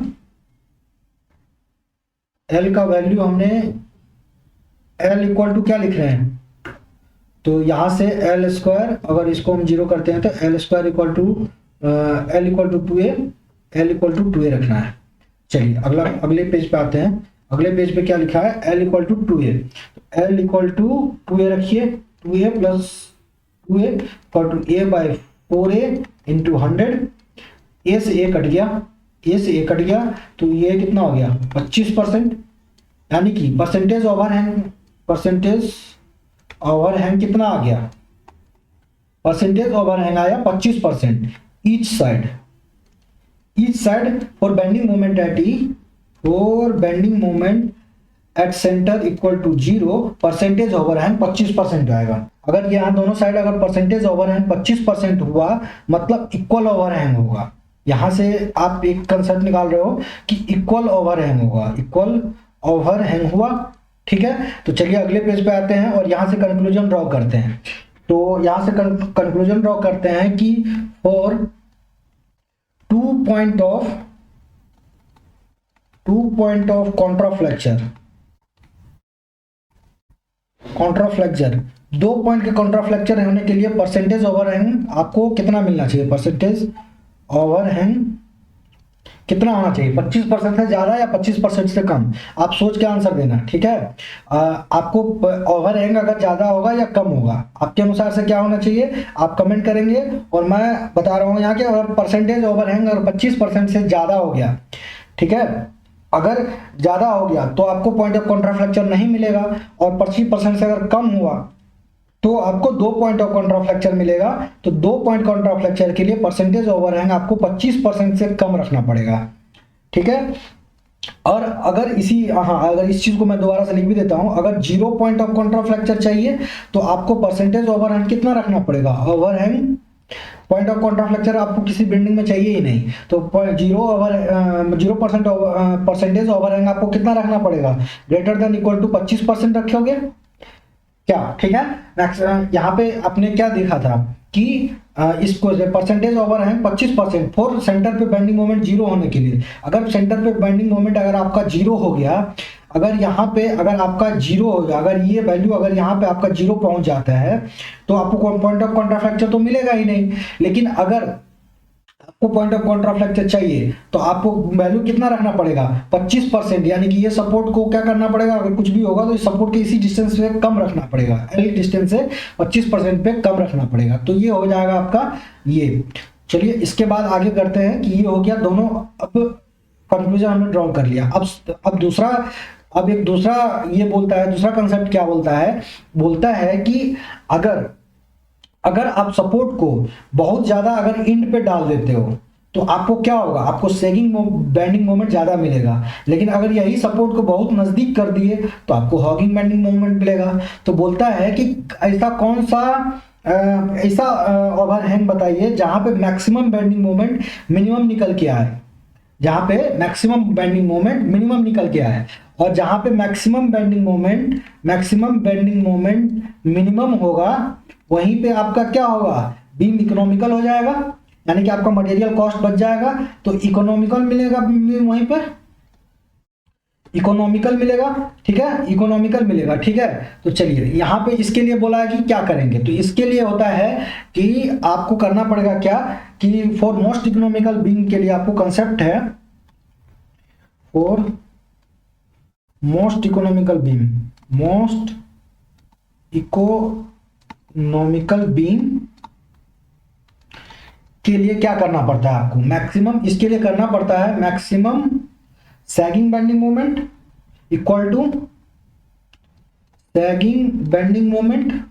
equal to maximum hogging bending moment. हमने ये पहले कैलकुलेट करके निकाल रखा है। मैक्सिमम सैगिंग मोमेंट आपको क्या निकाला था अभी, W/8 L² - 4A² निकाला है, और मैक्सिमम हॉगिंग बेंडिंग मोमेंट कितना निकाला है, WA²/2 जो कि सपोर्ट से था। तो चलिए अभी दोनों को बराबर करिएगा तो क्या होगा, ये 2 से 2 कट गया 4, और W से ये कट गया W, तो ये क्या हो गया 4A² = L² - 4A², और 8A² इक्वल टू क्या हो गया L², और A इक्वल टू क्या हो गया L बाय √8 का मतलब 2 4 8 2√2 L/2√2 हुआ। ये कितना हो गया L/2√2, तो परसेंटेज ये ओवरहैंग आया, ठीक है। L/2√2 का वैल्यू निकालोगे आप तो एक साइड का ओवरहैंग यहाँ से आपको मिलेगा कितना, आप देख लो, कैलसी निकालो और डिवाइड करो, मैं भी करता हूँ और आप भी करो। ये ओवरहैंग एक साइड का कितना आ रहा है 1/2 करोगे तो 0.5 आया, और डिवाइड बाय 1.414 करोगे तो इससे आपको वैल्यू मिलेगा 0.3536, ये मिलेगा 0.3536 आ रहा है, 36 लिख देता हूं मैं, ये इतना आएगा एक साइड का ओवरहैंग, ठीक है। ये आपको एक क्वेश्चन ये आप भी मार्क कर लीजिए, परसेंटेज ओवरहैंग पूछता है, ठीक है। तो आपको ये आंसर मिल जाएगा, इस फॉर्म में भी मिल सकता है और उस फॉर्म में भी मिल सकता है, या तो आपको इस फॉर्म में आंसर मिलेगा या फिर इस फॉर्म में मिलेगा। लेकिन यहां से हमको क्या निकालना है कि लेंथ निकालना है। इसी को मैं एक स्टेप में और लेके जा रहा हूं, क्या कि L² इक्वल टू क्या लिखेंगे, L² = 8A², तो L इक्वल टू क्या लिखेंगे, L इक्वल टू लिखेंगे 2√2A लिखेंगे। तो 2√2A इसका वैल्यू को अगर हम 2 × 1.414 कीजिए, 2 × 1.414 करिए तो ये वैल्यू आ गया आपको कितना 2.828A, ये आया L इक्वल टू 2.828A, ये आया आपका लेंथ होना चाहिए इस रेशियो में, ठीक है। अब आइए, अब ये कह रहा है कि अब बताइए कि मोस्ट इकोनॉमिकल बीम के लिए L का वैल्यू तो आपने निकाल लिया, अब बोल रहा है कि मोस्ट इकोनॉमिकल बीम के लिए जो है आप परसेंटेज ओवरहैंग बताइए। तो अब निकालिए percentage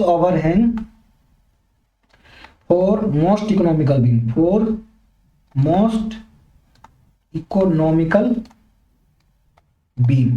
percentage overhang for most economical beam के लिए निकालोगे तो आप क्या निकालोगे, यहां पे लिखोगे a by L plus 2a लिखते थे, तो a का वैल्यू आपको a को a रखो और l का वैल्यू आपने क्या रखा है 2√2a, तो 2√2a और प्लस a। अगर आप इसको सॉल्व करोगे तो इसको आपको परसेंटेज ओवरहैंग और ये गुना इंटू 100 भी करना है, इंटू 100 करोगे तो, और इसको भी करोगे 100 से मल्टीप्लाई करोगे तो यहाँ आपको क्या मिलेगा, यहाँ मिलेगा आपको, यहाँ इसको अच्छे से लिखते हैं, इसको मल्टीप्लाई कर रहे हैं 100 से, तो यहाँ आपको मिलेगा, आपको परसेंटेज ओवरहैंग मिलेगा 20.7% और 0.207 ये परसेंटेज ओवरहैंग आपको मिलेगा फॉर मोस्ट इकोनॉमिकल बीम के लिए, फॉर मोस्ट इकोनॉमिकल बीम के लिए आपको ये मिलेगा। ठीक है,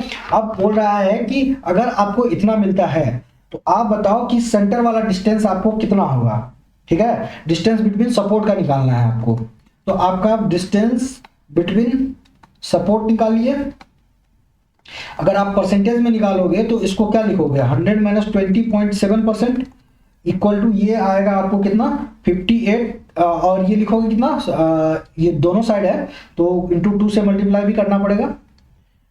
इसको माइनस करिए और इसको करिए, हाँ इसको पूरा क्लियर रखिए, -2 इंटू 20.47 ये आएगा 58.6%, ये आएगा बीच सपोर्ट के बीच का डिस्टेंस बिटवीन सपोर्ट का आएगा। ठीक है, डिस्टेंस बिटवीन सपोर्ट आ गया। ठीक है, और अगर हम इसको लिखेंगे ये अगर हम परसेंटेज, अगर इसको यही अगर आपको परसेंटेज में नहीं नॉर्मल वैल्यू में लिखना पड़ेगा तो आप लिखोगे 1 इंटू 2 माइनस 2 इंटू 0.207, तो इससे भी आप वैल्यू कैलकुलेट कर लो। इससे क्या आता है 1 पहले कर लो, आपको 0.207 इंटू 2 माइनस 1 कर लो, ये हो रहा है 0.586 ये वैल्यू आ रहा है परसेंटेज ओवरहैंग का, डिस्टेंस बिटवीन सपोर्ट का, ये भी आ रहा है डिस्टेंस बिटवीन सपोर्ट। ठीक है, ये आंसर। तो आप क्या करो, आपको जो भी अभी मैंने कंसेप्ट बताया है, ठीक है, मैं उस पर अभी स्टार मार्क कर रहा हूं। पहला तो ये, दूसरा वैल्यू आप ये याद रखोगे, तीसरा वैल्यू आप ये याद रखोगे परसेंटेज ओवरहैंग वाला। ठीक है, और उसके बाद और पिछले पेज पे आते हैं। अब एक वैल्यू आप ये रखोगे, इस टर्म में भी आपको कई बार आंसर पूछा हुआ है, और एक वैल्यू आप ये भी याद रखोगे, आपको ये वैल्यू आपको कई बार पूछा हुआ है, और ये भी रखना है। ये रखना है किसके टर्म में, ये पॉइंट ऑफ कॉन्ट्राफ्लेक्चर पूछ लेता है, कितना पॉइंट ऑफ कॉन्ट्राफ्लेक्चर बनेगा, तो ये वैल्यू और ये वैल्यू, ये दोनों और ये दोनों याद रखना है आपको। पिछले वाले पेज पे आते हैं, इसमें परसेंटेज ओवरहैंग 25% के लिए हमने डेराइव किया है, और ये चीज आप ये तीनों वैल्यू भी याद रखोगे। ठीक है, और ये तीनों डायग्राम भी और ये तीनों सारे कैलकुलेशन भी आपको, ये मैंने सारा कर दिया है, ये भी कर दिया है कि सेंटर पे ये आपको मैक्सिमम बेंडिंग मोमेंट, ये जो आपको ये वाला जो निकाल के दिया है maximum bending moment at centre पे, उसको मैं लिख देता हूँ, इसको पूरा क्लियर से लिखता हूँ मैं, क्योंकि ये आपको बहुत जगह कैलकुलेट, सॉरी जो भी मिस हो रहा होगा इसको वो कर दीजिएगा आप। ठीक है, हाँ ये ठीक है, और इसको मिटाइए, ये मिटाइए, ये मिटाइए और ये मिटाइए। ये मैक्सिमम बेंडिंग मोमेंट एट ई, ये है बेंडिंग मोमेंट एट ई पे, और ये है मैक्सिमम वैल्यू, इसको भी याद रख लेंगे आप। ये भी आंसर आप क्वेश्चन आपसे पूछेगा। ठीक है, चलिए अब इस क्वेश्चन पे आते हैं। बोल रहा है कि अब क्वेश्चन स्टार्ट करते हैं 493 से। The equal overhang carrying a UDL shown in the figure below the bending moment at the centre will be 0। Bending moment at centre will be 0। आपको अभी बताया था कि बेंडिंग मोमेंट एट सेंटर के लिए ये कुछ नहीं है, ये सबको हटाइए, ये बाद में पता नहीं कहाँ लगा हुआ था। बेंडिंग मोमेंट एट सेंटर 0 के लिए आपको बोल रहा है कि कितना मतलब ओवरहैंग का वैल्यू बताइए। तो बेंडिंग मोमेंट एट सेंटर 0 के लिए क्या करते हैं कि W/8 bending moment at centre, bending moment at centre मतलब ई पे था, W/8 L square minus 4A square, अभी आपको ये बताया था, इसको जीरो करो तो ये क्या हो जाएगा, L square equal to 4A square और L इक्वल टू क्या हो गया 2A, और ओवरहैंग के रेशियो में आपको पूछा है तो L/2 लिखोगे आप। ठीक है, अब देख लो यहाँ से क्वेश्चन आंसर आपका 493 का आपको कौन सा मिल रहा है, 493 का L/2 मिल रहा है। अब देख लो ये फटाफट क्वेश्चन, ऐसे क्वेश्चन आपको अब तुरंत बन जाने चाहिए, पुराने उठाओगे बन जाएगा तुरंत। ये कंसेप्ट मैंने आज 15-20 मिनट लगा के डील किया पर अच्छे से कर दिया है। ठीक है, 494 पे आइए। 494 पे बोल रहा है कि the simply supported beam carrying a linearly varying load 0 from either end at the maximum value at the mid span, then the slope of shear force diagram SFD। बोल रहा है कि शेप पूछ रहा है SFD का। तो ये क्वेश्चन मैंने आपको डील करवाया हुआ है और इसको मैं डील करूंगा नहीं, आपको मैं वैसे बता देता हूं। आप यही क्वेश्चन को डील किया था ना, हाँ ये क्वेश्चन किया था। तो देख लो शेप ऑफ SFD क्या है, 2 डिग्री कर्व है, और BMD का क्या है 3 डिग्री कर्व है। और वैसे भी यहाँ पे UVL लोड था, तो आप यहाँ पे वैसे भी बोल सकते थे कि सेकेंड डिग्री UVL है, तो SFD में UVL है, ये UVL है ना, ट्रायंगुलर लोड है, तो UVL है, तो सेकेंड डिग्री का ये सेकेंड डिग्री पैराबोला किस में होगा, ये हो जाएगा आपको SFD के लिए, और क्यूबिक हो जाएगा BMD के लिए। ठीक है, तो आपका आंसर हो जाएगा, आपका आंसर मैच किएगा 494 का, ये हो जाएगा आपको आंसर C। ठीक है, 494 का सेकेंड डिग्री पैराबोला हो जाएगा। 495 पे आइए।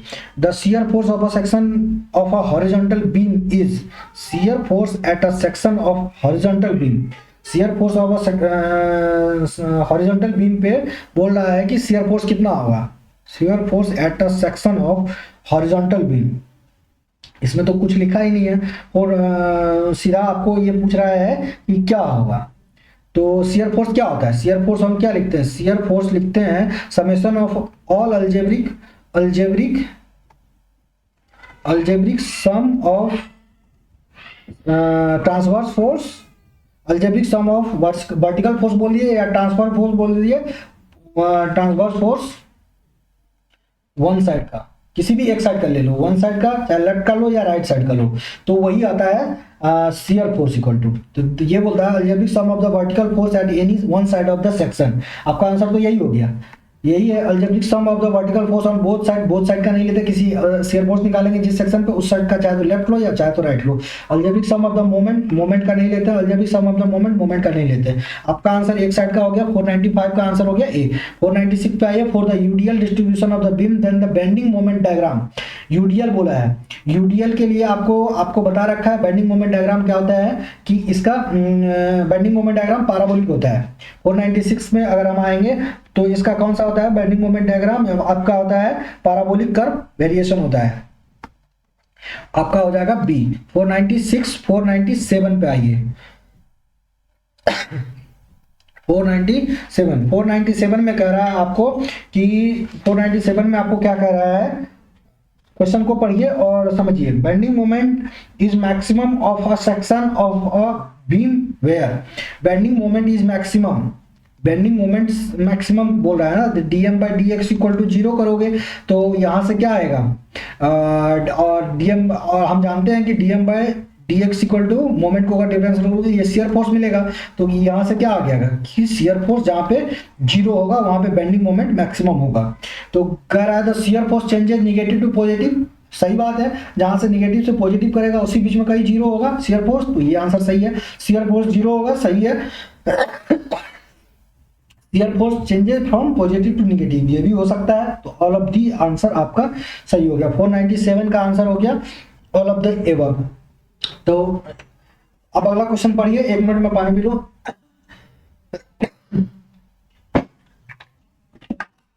Which of the following given correct? Which of the following is given correct relation between load, shear force and bending moment? तो आप जान रहे हो कि dm by dx equal to क्या होता है, dm by dx होता है shear force, और d of shear force by dx होता है क्या, d by shear force ये होता है आपको लोड।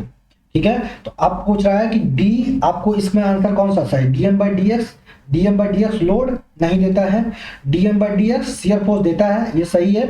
df ये शियर का लोड मोमेंट नहीं देगा, ये भी नहीं देगा, और लोड का डिफरेंशिएशन मोमेंट नहीं देगा। तो ये आपका आंसर हो गया कौन सा, 498। 498 का आंसर हो गया आपका बी। चलिए 498 हो गया। 499 पे आइए। The beam of length 10 metre carries a uniformly distributed load 10 kilonewton over its entire length and resist to two simple support, then the order to maximum bending moment produced in the beam least possible. Maximum bending moment produced in the beam is the least possible. The support must be placed at the end from a distance. देख लीजिए, यही question अभी आपको हमने बताया है। और क्या बताया था, ये वाला कि बोल रहा है कि एक बीम है जो सपोर्टेड है, दो सिंपली सपोर्टेड, दो सपोर्टेड है और इसके बीच का लेंथ है ओवरहैंग एल है। Then the maximum bending moment produced in the beam at least possible, then the support must be placed at a distance. अब आपको मैं करूंगा नहीं, मैं आपको सीधा ये दिखाऊंगा कि ये कहाँ पे वैल्यू आपको निकाल के बताया था। 0.207 आपको कहाँ पे निकाल के बताया था, 0.207 ये वैल्यू आपको निकाल के अभी बताया था कि ये दोनों को याद करना है। और ये देखो यही वैल्यू है for percentage overhang for most economical beam. यही है कि दोनों सपोर्ट कितने पे ओवरहैंग होगा for most economical beam, so that आपको यही कंसेप्ट मैंने यहाँ बताया था। चलिए यहाँ पे आइए, हाँ यही क्वेश्चन था। इसमें कितना है 0.207 L। ये 499 का आंसर क्या हो जाएगा, 499 का आंसर हो जाएगा आपका डी। ठीक है, 499 का आपका आ जाएगा डी। तो आप इसमें देख लो कितना आ रहा है, 0.207 ये कितना आ रहा है, 0.207 परसेंटेज ओवरहैंग बताया था ना आपको, परसेंटेज ओवरहैंग बताया था आपको 0.207 L, 7L बताया था ना। यहाँ लिख लेना अगर छूट गया होगा कहीं तो। हाँ, परसेंटेज ओवरहैंग के टर्म में है ना, 0.207 L के टर्म में है, परसेंटेज के टर्म में मैंने निकाल के बताया था। तो आप यहाँ पे आ जाओ, सॉरी यहाँ पे आ जाओ, ये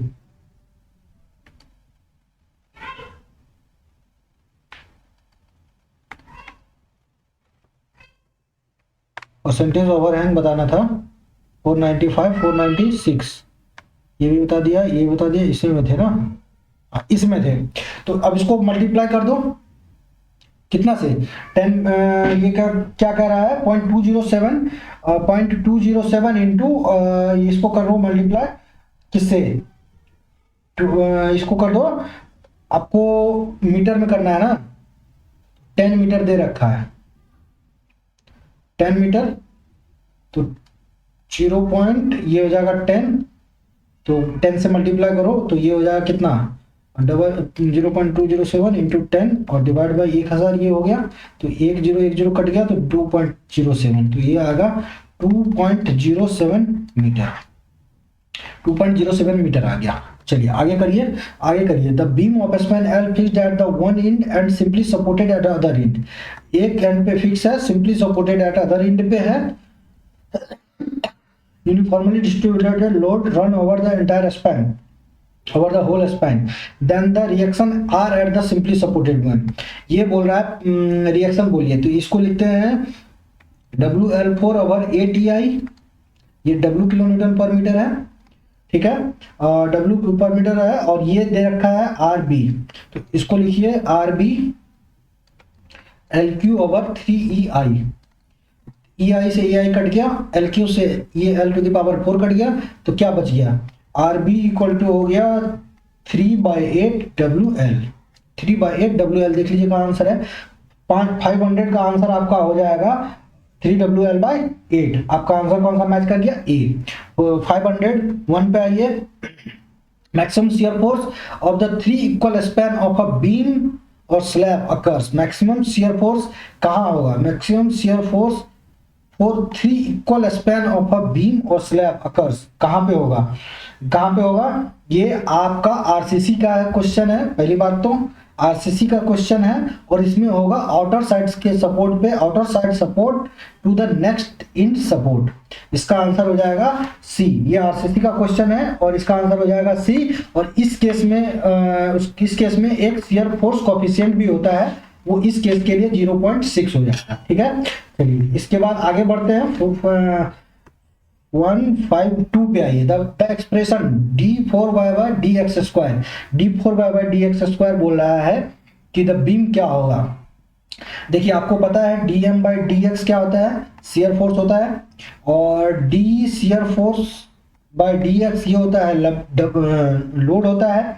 आपको ये भी पता होगा कि d theta by D x को m ओवर ई आई भी लिखते हैं।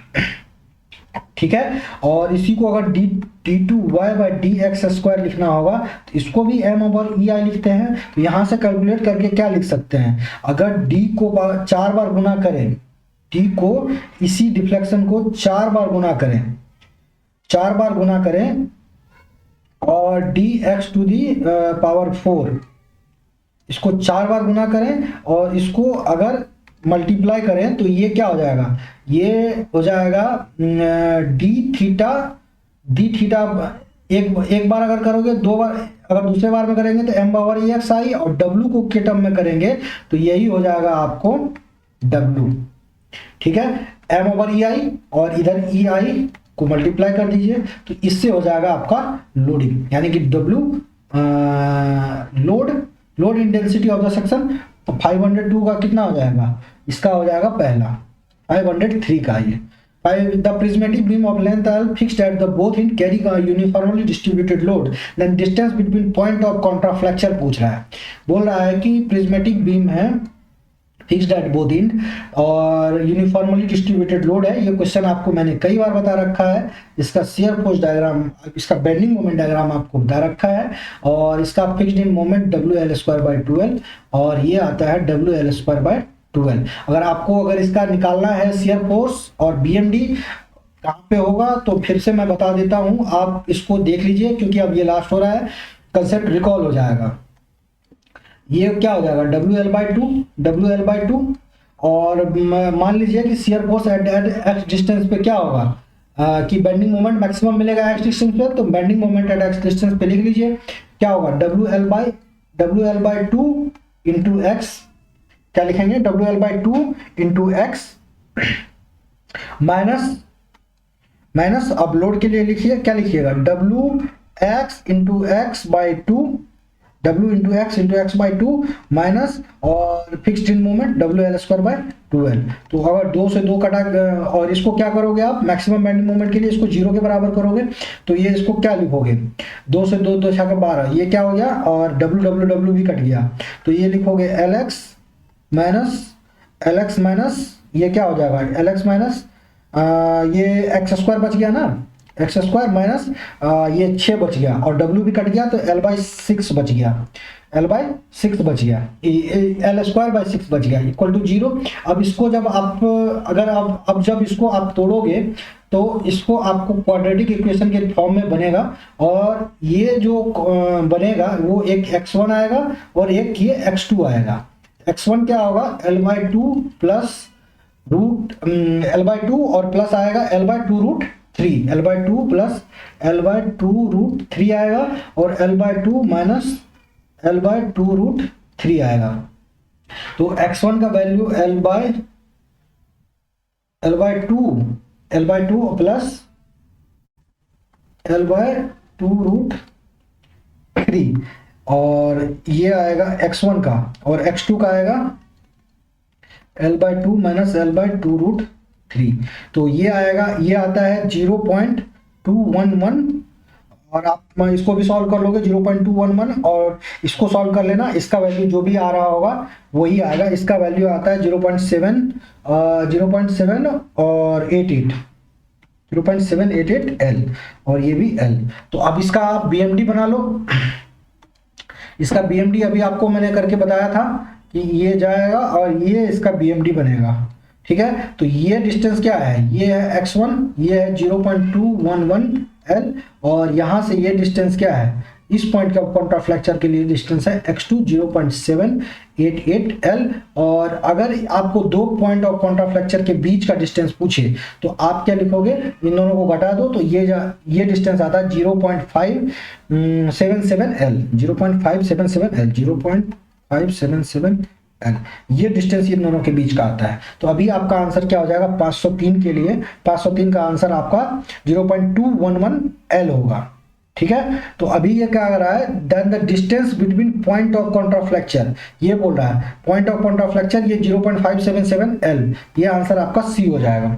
ठीक है, 0.577 L। चलिए, पॉइंट ऑफ कॉन्ट्राफ्लेक्चर के बीच का डिस्टेंस पूछा है। चलिए, the fixed end moment of the beam fixed at both end centre ends and the centrally loaded at a concentrated load.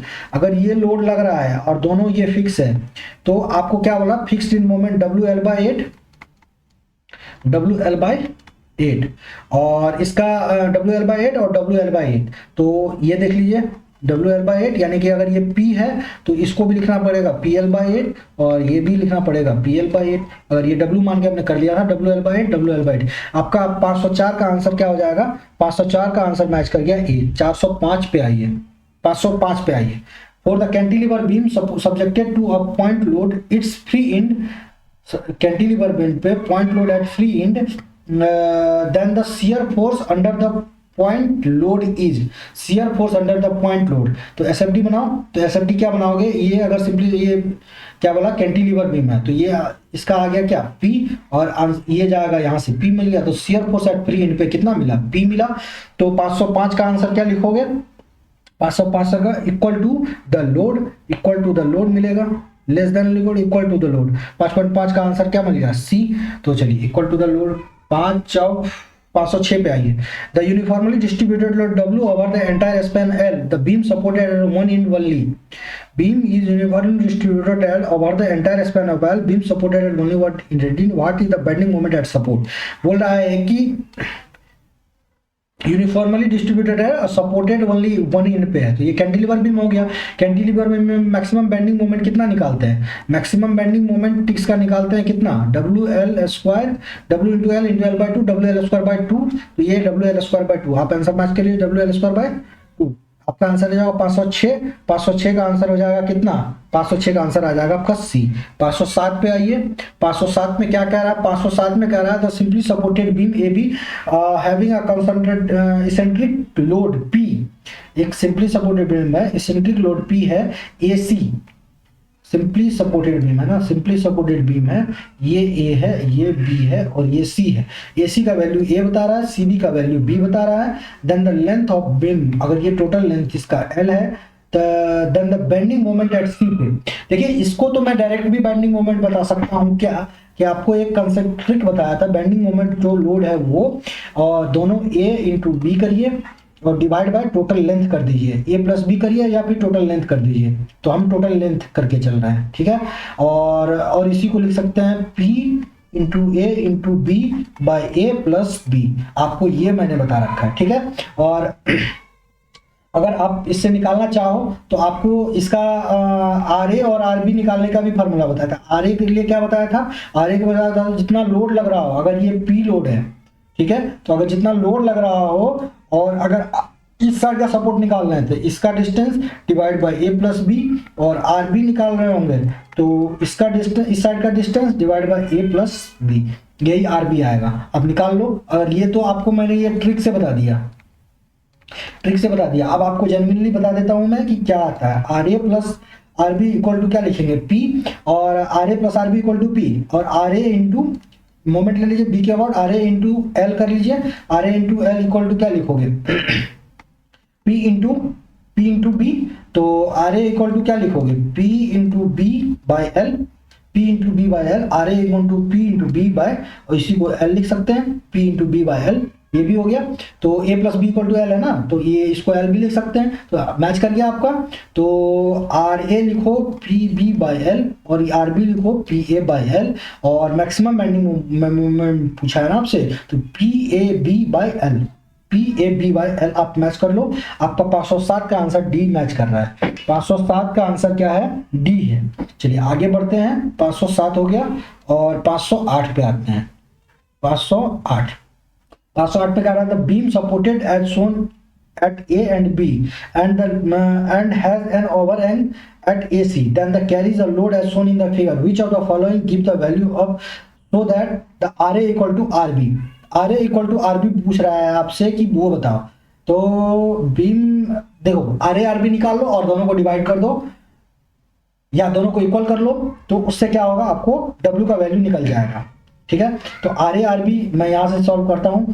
RA plus RB, यहां पे मान लीजिए RB और यहां पे मान लीजिए RA plus RB equal to क्या लिखोगे? RA प्लस RB लिखोगे 2 प्लस W। ये आ गया आपका इक्वेशन। अब यहां से सॉल्व करेंगे। यहां से सॉल्व करते हैं हम क्या? मोमेंट अबाउट बी लिख लो। Summation of moment about B equal to 0 करो तो क्या लिखोगे?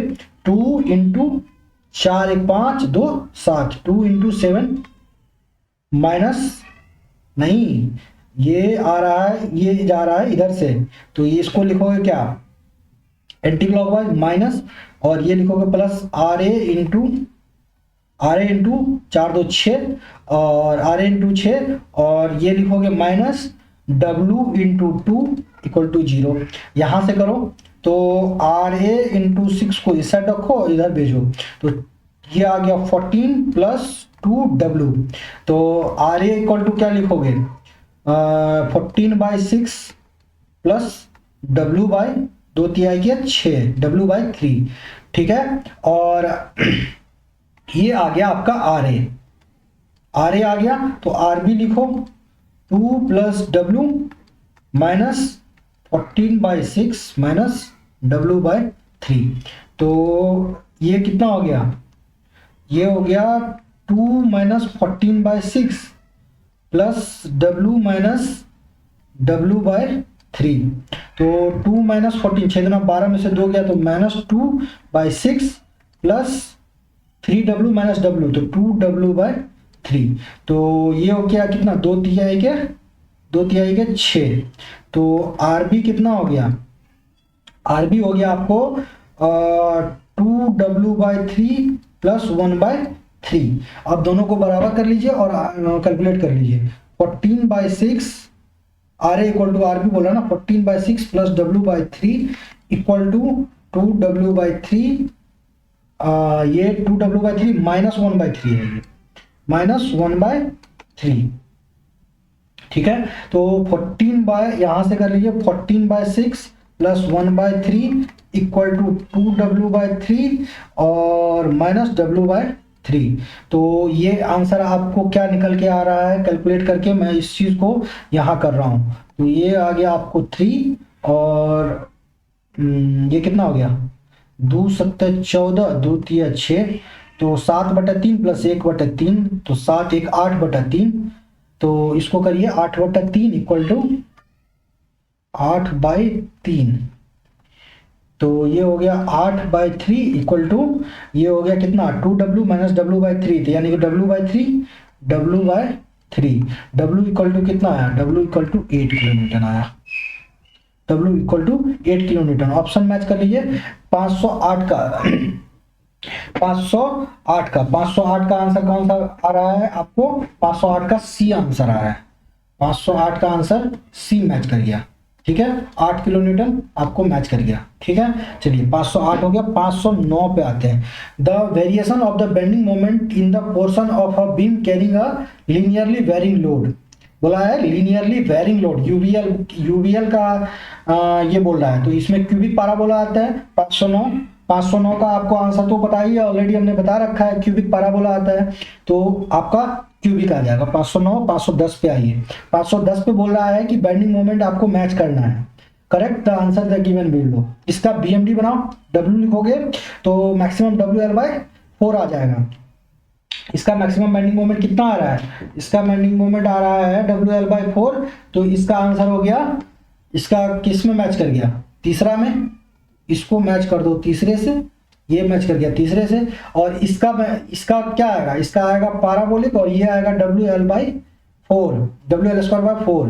तो इसका देखो डब्ल्यू एल स्क्वायर बाय 4 कहाँ है, डब्ल्यू एल स्क्वायर बाय 4 इसका कौन सा है, बीएमडी ना, पैराबोलिक आएगा।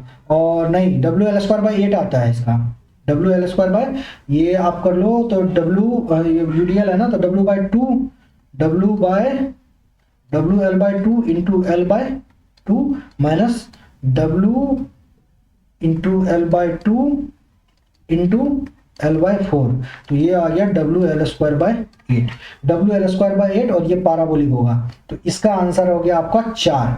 तो 3 और 4, 3 और 4, 3 और 4, 3 और 4 कर गया मैच। चलिए इसमें आइएगा, ये पॉइंट लोड है, पॉइंट लोड है, और ये है आपका पॉइंट लोड है, और पॉइंट लोड है, और इसका आप बनाओगे तो क्या लिखोगे, W, और ये इसमें क्या करोगे, 2 है, इसका बीएमडी ड्रॉ करोगे तो कैसे करोगे, W और W, तो ये आएगा क्या W, और ये भी आएगा क्या W, और इसका बीएमडी अगर हम बनाएंगे तो W से W into L bye 3, W L bye 3, ये आएगा डब्ल्यू एल बाय 3 कांस्टेंट, और फिर ये, तो ये वाला bearing moment W L bye 3 का मिल रहा है।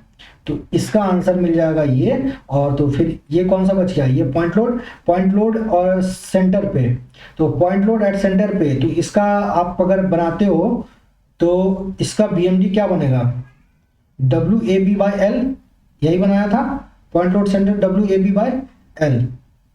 तो इसका आंसर हो जाएगा ये। तो आपका आंसर मैच कर गया कौन सा,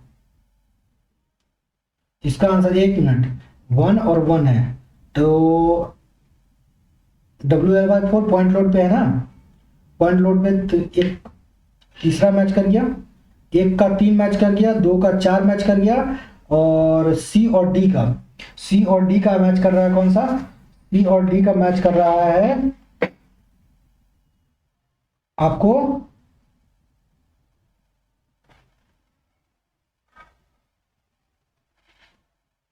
इसका एक, और इसका मैच कर रहा है कौन सा, इसका मैच कर रहा है लास्ट वाले का 1 मिनट, दोबारा से मैच करिए, ये वाला 2 ठो गड़बड़ाया है, ठीक है, इसको दोबारा से करना है, ठीक।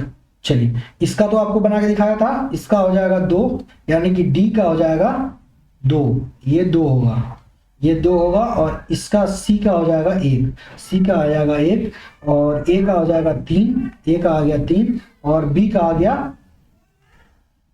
आ गया आपका 4। तो आंसर कौन सा मैच कर गया, आपका आंसर मैच कर गया कौन सा, आपका आंसर मैच कर गया बी। 510 हो गया, 511 पे आइए, 511 में करा the consider the following statement and the reference of the beam ABCDE which of the shear force diagram shown in the figure. देखिए कह रहा है कि सपोर्टेड है ABC, तो डेफिनेटली है, यहाँ पे एक सपोर्ट होगा, एक सपोर्ट कहाँ होगा, बी पे भी सपोर्ट होगा, ए नहीं, बी पे नहीं होगा, बी पे सपोर्ट नहीं होगा, सी और ई पे सपोर्ट होगा, सी पे सपोर्ट होगा। ये है आपका सपोर्ट है, एक सपोर्ट है आपका सी पे, और एक सपोर्ट आपका बोल रहा है कहाँ पे है, ई पे, ठीक है। अब बोलिए, अब बोल रहा है कि अगर ये बीम है, ए पे सपोर्टेड है, और इसके बाद सी पे सपोर्टेड है, और आपको इसके बाद एक ई पे सपोर्टेड है, ठीक है। अगर ए पे सपोर्टेड है तो ये शियर फोर्स होगा, और फिर ये भी शियर फोर्स और ये भी शियर फोर्स, यानी कि पॉइंट बी पे क्या आया, पॉइंट आपको इससे मैं बना रहा हूँ, पॉइंट बी पे क्या लगा, पॉइंट ये है आपका बी, यहाँ पे लग गया कोई शियर फोर्स, फिर यहाँ से यहाँ तक आएगा कांस्टेंट, फिर यहाँ पे एक लगेगा रिएक्शन, ये रिएक्शन जाएगा, और देखिए यहाँ से यहाँ तक यूवीएल है, यूडी मतलब लीनियरली वेरिंग है, तो मतलब और कोई सपोर्ट नहीं है, तो यहाँ से यहाँ तक आपका आ जाएगा यूडीएल। तो अब मैच कर लीजिए कि ऑप्शन कौन कौन सा मैच कर रहा है। The concentrated load acting at point B पे एक कंसंट्रेटेड लोड एक्ट कर रहा है, सही है। Concentrated load acting at point A पे कंसंट्रेटेड लोड एक्ट नहीं कर रहा है, ये एक रिएक्शन है। Uniformly distributed load varying between A and C, A से सी यूनिफॉर्मली वेरिंग लोड नहीं है। और चौथे पाई uniformly distributed load between portion C and E, C से ई पे यूनिफॉर्मली वेरिंग लोड है, तो 4 है। तो आंसर कौन सा आ गया, 1 और 4। इसका आंसर कौन सा, 511 का आंसर मैच कर गया आपका, 511 का आंसर हो जाएगा डी। 511 का आंसर कौन सा मैच किया? डी मैच किया। ठीक है, 512 पे चलते हैं। 512 में आते हैं, what is the maximum bending moment of a cantilever beam of length L subjected to UDL.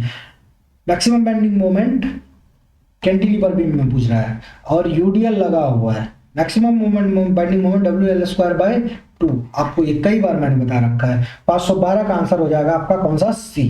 512 का आंसर हो गया सी। 513 पे आइए, कैसे आएगा? कोई पूछेगा कि भाई कैसे बता दिए हो आप, तो ये देखो यहां से आएगा तो W इंटू एल और इंटू L/2, ये डिस्टेंस कितना बच गया? L/2, तो W इंटू L/2, तो ये मैक्सिमम बेंडिंग मोमेंट कितना आ जाएगा एट सेंटर पे? बेंडिंग मोमेंट एट सेंटर पे कितना आएगा? WL²/2, तो यही आंसर आपका आ जाएगा। चलिए आप आगे बढ़ते हैं 513 पे। What is the maximum shear force of the cantilever beam subjected to uniformly varying load W unit per unit length. क्या रहा? Maximum shear force of a cantilever beam subjected to uniformly varying load W per unit length. Uniformly varying load है तो UBL है, और simply supported maximum bending shear force of a cantilever, अरे यार cantilever beam है ना, cantilever beam subjected to uniformly varying load, तो ये सपोर्ट नहीं है या फिर ये सपोर्ट नहीं है, कोई एक सपोर्ट रखिए। तो ये बनाइए, ये कह रहा है आपको एक कैंटिलीवर बीम है और यूबीएल लोडिंग है। मैक्सिमम आपको बोला क्या? मैक्सिमम शियर फोर्स बताइए। तो मैक्सिमम शियर फोर्स क्या लिखोगे? ये लिखोगे maximum shear force W1/2 W into L, यानी कि WL/2, WL/2। आंसर 513 का, 513 का आंसर हो जाएगा आपका कौन सा? डी हो जाएगा आंसर, WL/2। चलिए आगे बढ़ते हैं। 513 का WL/2 हो गया। 514 में आते हैं। 514 में कह रहा था simply supported beam subjected to external moment MC at the centre of the beam that the shear force at a point of application of moment। करा है simply supported beam subjected to external moment MC। अगर यहाँ पे moment at C लग रहा है तो बोल रहा है कि what is the shear force eight the point of application. shear force पे पॉइंट ऑफ एप्लीकेशन पे कितना आ जाएगा? RA और RB निकालिए। RA ये है L, ये है B, और ये है L/2 और ये है L/2। तो RA plus RB equal to क्या लिखोगे? 0, और RA इंटू L लिखोगे क्या? RA into L equal to anti clockwise minus plus, तो ये हो जाएगा क्या? RA equal to M/L, RA equal to M/L, और एट पॉइंट C, इसको मान लेता हूं मैं C, ये सेंटर पे है पॉइंट C, और पॉइंट C पे मोमेंट कितना होगा? एट पॉइंट C पे मोमेंट एट पॉइंट C पे कितना लिखेंगे हम? मोमेंट C पे लिखेंगे M/L इंटू L/2, L से L कट गया तो M/2, तो मोमेंट एट C पे कितना आया? MC/2, यानी कि अगर ये मोमेंट C पे है तो MC/2 आ रहा है। तो आंसर 514 का क्या हो गया? 514 का आंसर हो गया MC/2। 514 का आंसर हो जाएगा C। ठीक है, और MC/2 मोमेंट एट C पे बोल रहा है, कंसंट्रेटेड मोमेंट एट C, तो इसका अगर आप ये बनाओ, इसका क्या लिखोगे? M/2, और मोमेंट लग रहा है सडन इंक्रीज कर जाएगा एंटी क्लॉकवाइज, तो मोमेंट एट ये हो गया ना, तो moment at C equal to क्या आ जाएगा? Moment at C by L, MC/2 और MC/2, तो ये क्या होगा? MC मोमेंट एट C और पर यूनिट लेंथ है, तो लेंथ को अगर हम दोनों को L मानेंगे तो ये दोनों को अगर हम ये करके चलेंगे तो हमको यहाँ पे कितना मिलेगा? RA equal to minus of RB मिलेगा। तो RA और RB, अच्छा मोमेंट नहीं, शियर फोर्स पूछा है, shear force eight point of application of moment. तो शियर फोर्स डायग्राम बनाना है, शियर फोर्स डायग्राम बनाना है, बेंडिंग मोमेंट डायग्राम नहीं बनाना है, शियर फोर्स डायग्राम। तो यहाँ पे शियर फोर्स डायग्राम ड्रॉ करिए। शियर फोर्स डायग्राम ये हो क्या गया? M/2, ये क्या हो गया? M/2। तो चलिए M/2 ऊपर यहाँ तक आया, MC/2 है, तो फिर यहाँ पे क्या आ जाएगा? MC, और यहाँ से क्या आ जाएगा? MC/2, ये भी क्या आ जाएगा? MC/2 और MC/2। तो ये फाइनली क्या आ जाएगा? मैं शियर फोर्स एट C पे क्या हो जाएगा? MC और पर unit length then the shear force at point of application of moment, shear force at point of moment of application mc by l, ठीक है। Sorry sorry sorry sorry sorry sorry sorry sorry sorry sorry उसको, इस question को दोबारा से करते हैं।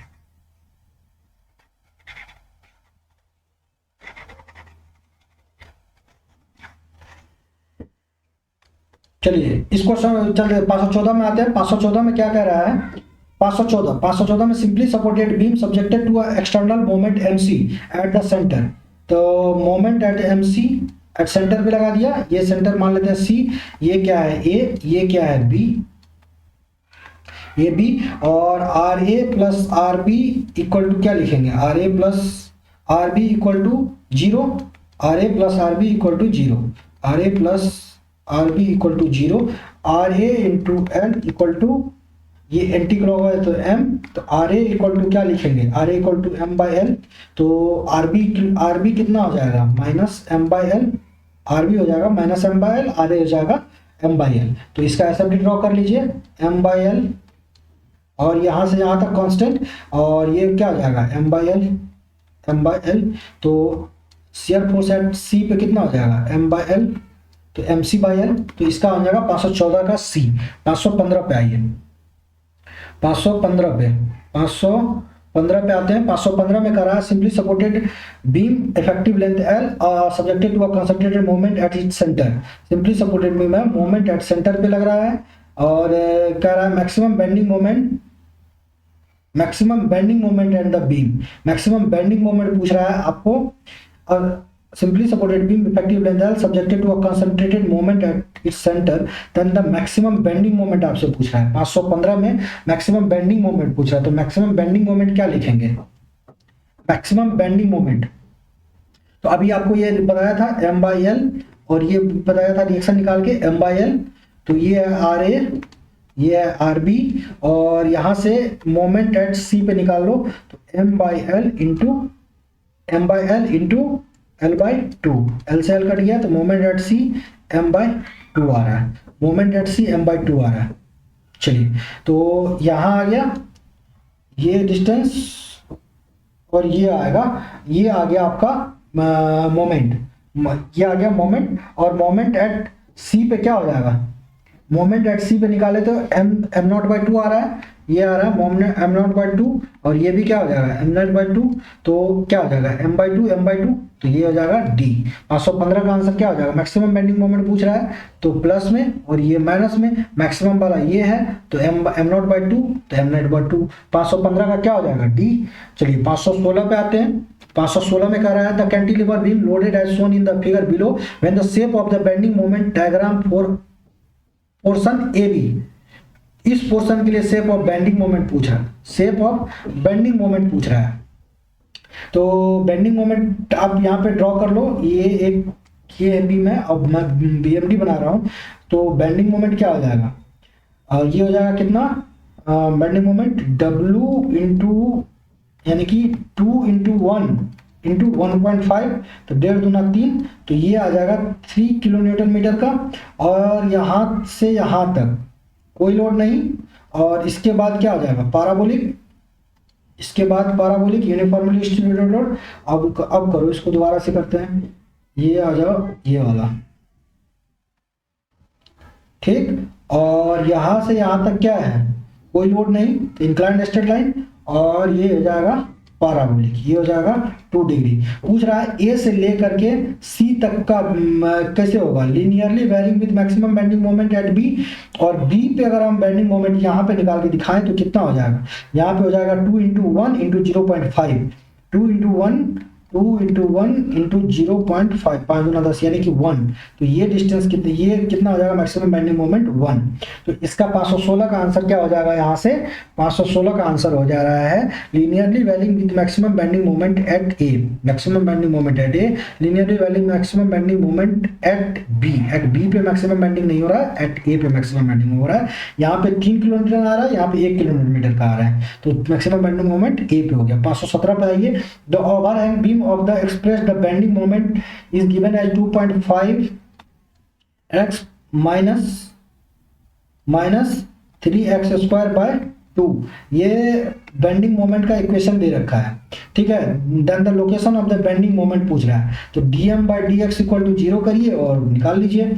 dm/dx करोगे तो क्या लिखोगे, 2.5x minus 6x/2 equal to 0, तो ये कितना हो जाएगा, 2 3 6, यानी कि 3x equal to 2.5, x equal to कितना हो जाएगा 2.5/3, x इक्वल टू 2.5/3। मैच कर लीजिए, 2.5/3 517, 517 का आंसर क्या हो जाएगा, 517 का 2.5/3, आपका आंसर हो रहा है बी। 518 पे आइए, 518 पे कर रहा है, the simply supported beam of L loaded with a triangular varying load intensity, the starting from 0 at the left end, W at the right end, then the maximum shear force। आपसे पूछ रहा है कि मैक्सिमम shear force बताओ, आपको कह रहा है सिंपली जो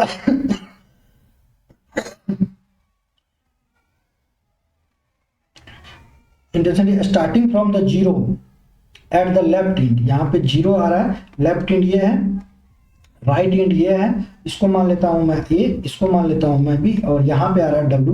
then the find the maximum shear force, maximum shear force कितना आएगा, R A R B. Maximum shear force निकालने के लिए आपको पहले रिएक्शन निकालना पड़ेगा, जो रिएक्शन निकालोगे कितना आएगा, R A plus R B equal to WL/2, और R A into summation of moment about B equal to 0 ले रहे हैं हम, तो आर ए इंटू एल, ये डिस्टेंस एल है, R A into L equal to WL/2 into L/3, यानी कि ये कितना हो गया, एल से एल कट गया, तो ये आर ए कितना दे दिया WL/6, और आर बी कितना दे दिया WL/2 minus WL/6, that is equal to 6, और 3 में से गया तो 2WL, और ये हो गया WL/3, ये WL/3 और WL/6, ये है RB, RB equal to WL/3,